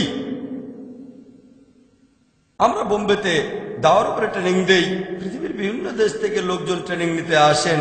সেবার 14টা দেশ থেকে 19 জন এসেছিলেন। তাদের অনেকেই এসেছিলেন মদিনা ইউনিভার্সিটি থেকে, মাশাআল্লাহ। তারপর বাহরাইন ইউনিভার্সিটি থেকে, এরকম তাদের অনেকেই সালাফি, মাশাআল্লাহ। তাদের সাথে আলোচনা করলাম সেখানে। আমি তাদেরকে প্রশ্ন করলাম, সালাফি হলো শর্টকাট, সংক্ষেপে বলা। পুরোপুরি বললে আমি কোরআন সুন্নাহ মানি, যেভাবে সালাফি সালেহীন মানতেন, সংক্ষেপে সালাফি। আমি তাদের বললাম, সালাফি সালেহীন আগে নাকি মুহাম্মদ সাল্লাল্লাহু আলাইহি সাল্লাম আগে, কে বড়? তারা বলল মুহাম্মদ সাল্লাল্লাহু আলাইহি সাল্লাম। তাহলে নিজেদের মোহাম্মদই বলছেন না কেন? কি বলেন? ইন্ডিয়ান নিজেদের মোহাম্মদই বলে কারা? আপনারা কি তা জানেন? জানেন আপনারা? আমরা কি তাদের কথা মানি না? ইন্ডিয়ায় কারা নিজেদের আহমদিয়া বলে ডাকে। এখন কে বড়, মুহাম্মদ সাল্লাল্লাহু আলাইহি ওয়াসাল্লাম না আল্লাহ? আল্লাহ। এখন যে আল্লাহর কাছে আত্মসমর্পণ করে তাকে বলা হয় মুসলিম। আমরা জানি মুসলিমদের মধ্যে অনেক দল আছে। নতুন নাম দিলে সেটার মধ্যে একটা বিভক্তি এসে যাবে। হানাফি মাযহাবে 4টা গ্রুপ আছে, শাফি মাযহাবে আছে কাদিম আর জাদিদ। তারপরে আহলে হাদিস, কাশ্মীরে গেলে দেখবেন অনেক আহলে হাদিসের গ্রুপ আছে। আর কেরালায় দেখবেন মুজাহিদি, মুজাহিদি KNM, কেরালা নাজরাতুল মুজাহিদি। কেরালায় তারা নিজেদের আহলে হাদিস বলে না, মুজাহিদি। আপনি যদি সৌদি আরবে গিয়ে বলেন আমি আহলে হাদিস, তারা বলবে সেটা আবার কি? সৌদি আরবে খুব কম লোক জানে আহলে হাদিস শব্দটা কি। তারা সালাফি শব্দের সাথে পরিচিত। তবে সালাফি আর আহলে হাদিস দুটো আসলে একই রকম, শুধু নামটা আলাদা। কিছু দেশে দেখবেন আনসারি, ঠিক? তাহলে এক এক জায়গায় এক এক নাম। আর ইন্ডিয়ার আহলে হাদিসরা অনেক জায়গায় সালাফি নামে পরিচিত, ঠিক? তাহলে আমরা বুঝতে পারছি যে আপনি যদি লেভেল দিতে চান, সালাফির চেয়ে মোহাম্মদে বলা ভালো, মোহাম্মদের চেয়ে মুসলিম আরো ভালো। সেজন্য আমি বলি নবী এবং রাসূলকে মানবো। আর নিজেকে লেভেল দিতে চাইলে আমি যেটা দিব সেটা হচ্ছে মুসলিম, আর কিছু না। শুরুতেও মুসলিম, শেষেও মুসলিম।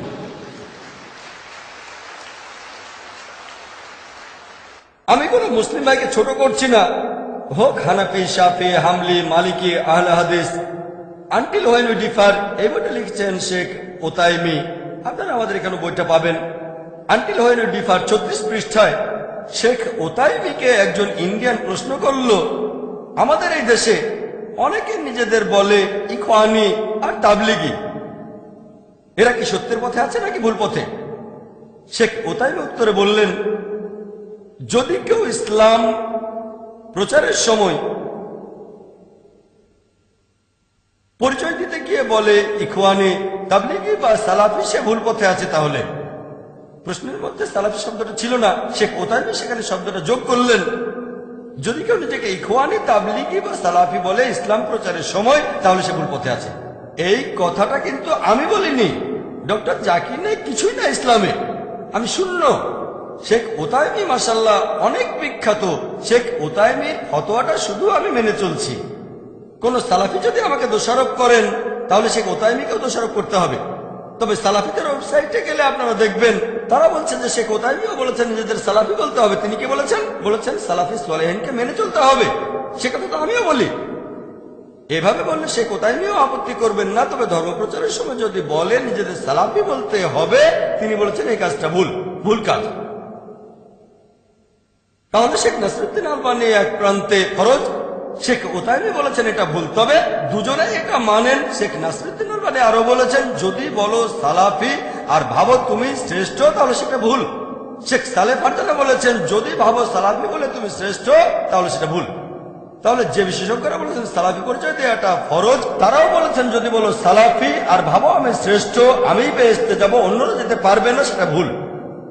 শেখ সালেহ ফারজান, শেখ নাসিরউদ্দিন আলবানী, শেখ বিন বাজ, শেখ ওতাইমি বলেছেন যে সালাফি বলে পরিচয় দেওয়াটা উচিত না। আমি শেখ ওতাইমির মতো কঠিন করে বলবো না। যদি জিজ্ঞেস করেন তাহলে বলবো মুসলিম পরিচয় দেওয়াটাই সবচেয়ে ভালো। যদি কেউ নিজেকে সালাফি বলে পরিচয় দেয়, কোন কোন ক্ষেত্রে সেটা মুবাহ,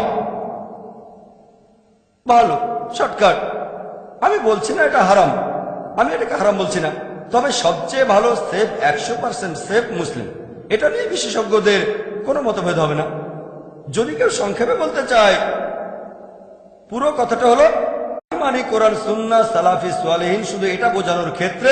যদিও ব্যাপারটা এমন না, লোকজন বলে সালাফি বেহেশতে যাব, অন্য সবাই দোজখে যাবে, এভাবে বললে সেটা ভুল। সংক্ষেপে আমি এটাকে বলবো মুবাহ, এটা ফরজ না। আমি এখানে যার ফতোয়াটা মানব তিনি শেখ সালেহ মুনাজ্জিদ। শেখ সালেহ মুনাজ্জিদ বলেছেন যদি এটা বোঝাতে চান যে আপনি উদ্ভাবনকারীদের দলের নন, তাহলে কোনো সমস্যা নেই। কিন্তু যদি কেউ বলে আমি সালাফি বলে শ্রেষ্ঠ, তাহলে সেটা ভুল। তিনি নবীজির একটা হাদিসের উদ্ধৃতি দিয়েছেন। নবীজি যখন মদিনায় ছিলেন, সেখানে আনসার আর মুহাজিরদের মধ্যে একটা কোন্দল হলো। মুহাজির ডাক দিল, ও আনসার তোমরা এখানে চলে এসো। আনসাররা তার কাছে চলে আসলো। তারপর মুহাজির বলল, ও মুহাজির আমাকে সাহায্য করো। নবীজি তার কাছে এসে বললেন, এই জাহেলিয়ার সম্বোধনটার কারণটা কি? এমনিতে আনসার বলে ডাকা কিন্তু খারাপ না, মুহাজির ডাকটাও খারাপ না, কিন্তু এখানে গ্রুপ তৈরি হচ্ছে। আনসার আমাকে সাহায্য করো, মুহাজির আমাকে সাহায্য করো। নবীজি বলেছেন এটা হলো জাহেলিয়ার সম্বোধন। আনসার একটা সুন্দর নাম, আনসার মানে সাহায্যকারী, আমাদের নবীজির সাহায্যকারী। মুহাজির মানে যারা হিজরত করেছে আল্লাহ এবং তার রাসূলের পথে, এটা সুন্দর নাম। তারপর নবীজি বলেছেন এটা হারাম, এটা নিজেকে শ্রেষ্ঠ বানানোর চেষ্টা। এটার উপর ভিত্তি করে আমি বলছি না সালাফি বলা হারাম, আমাকে ভুল বুঝবেন না। তবে সবচেয়ে ভালো হলো মুসলিম। যদি নিজেকে সালাফি বলেন আর কোথাও কোনো ভুল হয়ে যায়, তাহলে আপনি সমস্যায় পড়তে পারেন, দোজখে যেতে পারেন, বিপজ্জনক হতে পারে। যেহেতু নবীজি নিষেধ করেছেন সবচেয়ে সেফ, বলো আমি মুসলিম। এমনিতে আপনি বলতে পারেন আমি পাক্কা হানাফি, পাক্কা শাফি, পাক্কা হামলি, পাক্কা মালিকি, পাক্কা আহলে হাদিস, পাক্কা সালাফি, কোনো সমস্যা নেই। তবে লেভেল এখানে পরিচয় দেবেন মুসলিম। লেকচার শেষ করার আগে কয়েকজন বিশেষজ্ঞের কিছু বক্তব্যের উদ্ধৃতি দেব, যাতে আরো ভালো বুঝতে পারেন। এখন অনেকে তাকলিদের কথা বলেন, তাকলিদ থাকলে তাকে কাফির বলা হচ্ছে। ইমাম শাফি, আল্লাহ তাকে শান্তিতে রাখুন, তিনি বলেছেন আল্লাহ সুবহানাহু ওয়া তাআলাকে ডাকবে, আল্লাহ যে নামগুলো বলেছেন অন্য নামে ডাকাটা হারাম, কুফরি। আল্লাহকে ডাকবেন যে নামে আল্লাহ এবং তার রাসূল ডেকেছেন, অন্য নামে না, অন্য নামে ডাকাটা সেটা হারাম। তবে কেউ যদি অন্য নামে ডাকে ব্যাপারটা না জেনে, তাহলে সে কাফির নয়। ইমাম শাফি। শেখ ইবনে তাইমিয়া কি বলেছেন জানেন? তিনি বলেছেন যদি কেউ কোনো মানুষকে সেজদা করে আর মনে করে এটাই তার দিন, তাহলে সে অবিশ্বাসী নয়। শেখ ইবনে তাইমিয়া। যদি কেউ কোনো মানুষকে সেজদা করে, শেখ ইবনে তাইমিয়া বলেছেন যদি কেউ কোনো মানুষকে সেজদা করে, রক্ত মাংসের মানুষকে, আর ভাবে এটাই তার দিন, তাহলে সে অবিশ্বাসী না, যতক্ষণ না কেউ তাকে ব্যাখ্যা করে বলে তারপরে সে মুখ ফিরিয়ে নেয়। শেখ ইবনে তাইমিয়া একজন বিশেষজ্ঞ। এছাড়াও আরো দেখবেন শেখ শাওখানি, তিনি বলেছেন যে যদি কেউ আল্লাহ ছাড়া অন্য কারোর সামনে নতজানু হয় ব্যাপারটা না জেনে, তাহলে সে অবিশ্বাসী নয়। মুহাম্মদ ইবনে ওয়াহাব, আল্লাহ তাকে শান্তিতে রাখুন, তিনি বলেছেন আমরা তাদেরকে অবিশ্বাসী বলি না, তাদের কাফির বলি না যারা আব্দুল কাদিরের মূর্তি অথবা কবরের সামনে নতজানু হয়, অথবা যারা আহমেদ নাকদাওয়ের মূর্তি বা কবরের সামনে নতজানু হয়, তাহলে তাদের কিভাবে অবিশ্বাসী বলি যারা শিরক করে না? আমরা বলি আমরা অনেক জানি, আমরা অন্যদেরকে বলি কাফির কাফির ইত্যাদি। লেকচার শেষ করার আগে নবীজির দুটো হাদিসের কথা বলবো। মুহাম্মদ সাল্লাল্লাহু আলাইহি ওয়াসাল্লাম বলেছেন, সহিহ মুসলিম 3 নম্বর খণ্ড 4565 নম্বর হাদিস, যে আরফাজা, আল্লাহ তাকে শান্তিতে রাখুন, উদ্ধৃতি দিয়েছেন যে আল্লাহ রাসূল বলেছেন একটা সময় আসবে যখন সমাজে অনেক খারাপ কাজ হবে, আর কখনো যদি কেউ মুসলিম উম্মার একতা নষ্ট করতে চায় তাকে তরবারি দিয়ে আঘাত করো, যদি সে তাতেও না থামে মেরে ফেলো। নবীজি বলেছেন যদি কেউ মুসলিম উম্মার একতা নষ্ট করতে চায় তাকে তরবারি দিয়ে আঘাত করো, যদি তাতেও না থামে তাকে মেরে ফেলো। সহিহ মুসলিম 3 নম্বর খণ্ড 4565 নম্বর হাদিস। লেকচার শেষ করার আগে নবীজি সাল্লাল্লাহু আলাইহি ওয়াসাল্লামের আরেকটা হাদিস আপনাদের বলবো। সহিহ বুখারী 4 নম্বর খণ্ড 3606 নম্বর হাদিস। এই হাদিসটা বলেই আমি শেষ করব। এখানে হুদায়ফা ইবনে ইয়ামান, আল্লাহ তাকে শান্তিতে রাখুন, তিনি বলেছেন লোকজন নবী সাল্লাল্লাহু আলাইহি ওয়াসাল্লামকে জিজ্ঞেস করতো কোন জিনিসটা ভালো, তবে আমি ভয় পেয়ে নবীজিকে জিজ্ঞেস করেছিলাম কোনটা খারাপ জিনিস। তিনি নবীজিকে জিজ্ঞেস করেছিলেন যে অজ্ঞানতার কারণে আমরা অনেক খারাপ কাজ করেছি, আল্লাহ আমাদের সঠিক পথে নিয়ে এসেছেন, এরপর কি আর কোনো খারাপ কাজ হবে? নবীজি বললেন হ্যাঁ, খারাপ কাজ হবে। সেই খারাপের পর কি কিছু ভালো হবে? নবীজি বললেন হ্যাঁ, তবে সেটার মধ্যেও কিছু খারাপ জিনিস থাকবে। সাহাবীগণ তখন বললেন সেই খারাপটা কি? নবীজি বললেন তোমাদের মধ্যে কিছু লোক থাকবে যারা এমন কিছু জিনিস প্রচার করবে যেগুলো আমার সুন্নাহ নয়। সাহাবীগণ বললেন এটার পর আর কোন খারাপ কাজ হবে? নবীজি বললেন হ্যাঁ, কিছু লোক থাকবে যারা তোমাদের দোজখে আমন্ত্রণ জানাবে। তখন হুদায়ফা, আল্লাহ তাকে শান্তিতে রাখুন, তিনি বললেন আমাদের কি করা উচিত? নবীজি তখন বললেন তোমরা তোমাদের মুসলিম দল আর নেতাকে আঁকড়ে ধরে থাকো। সাহাবীগণ বললেন কোন মুসলিম দল আর নেতা না থাকলে কি করব? নবীজি তখন উত্তর দিলেন যদি কোনো মুসলিম দল আর নেতা তখন না থাকে তাহলে সব দল থেকে নিজেকে বিচ্ছিন্ন করে ফেলো, প্রয়োজন হলে গাছের শিকড় কামড়ে পড়ে থাকবে যতক্ষণ না আল্লাহ সুবহানাহু ওয়া তাআলার সামনাসামনি হচ্ছ। ওয়া আখিরু দাওয়ানা আলহামদুলিল্লাহি রাব্বিল আলামিন। إن في خلق السماوات والأرض واختلاف الليل والنهار والفلك التي تجري في البحر بما ينفع الناس وما أنزل الله من السماء من ماء فأحيا به الأرض بعد موتها وبث فيها من كل دابة وتصريف الرياح والسحاب المسخر بين السماء والأرض لآيات لقوم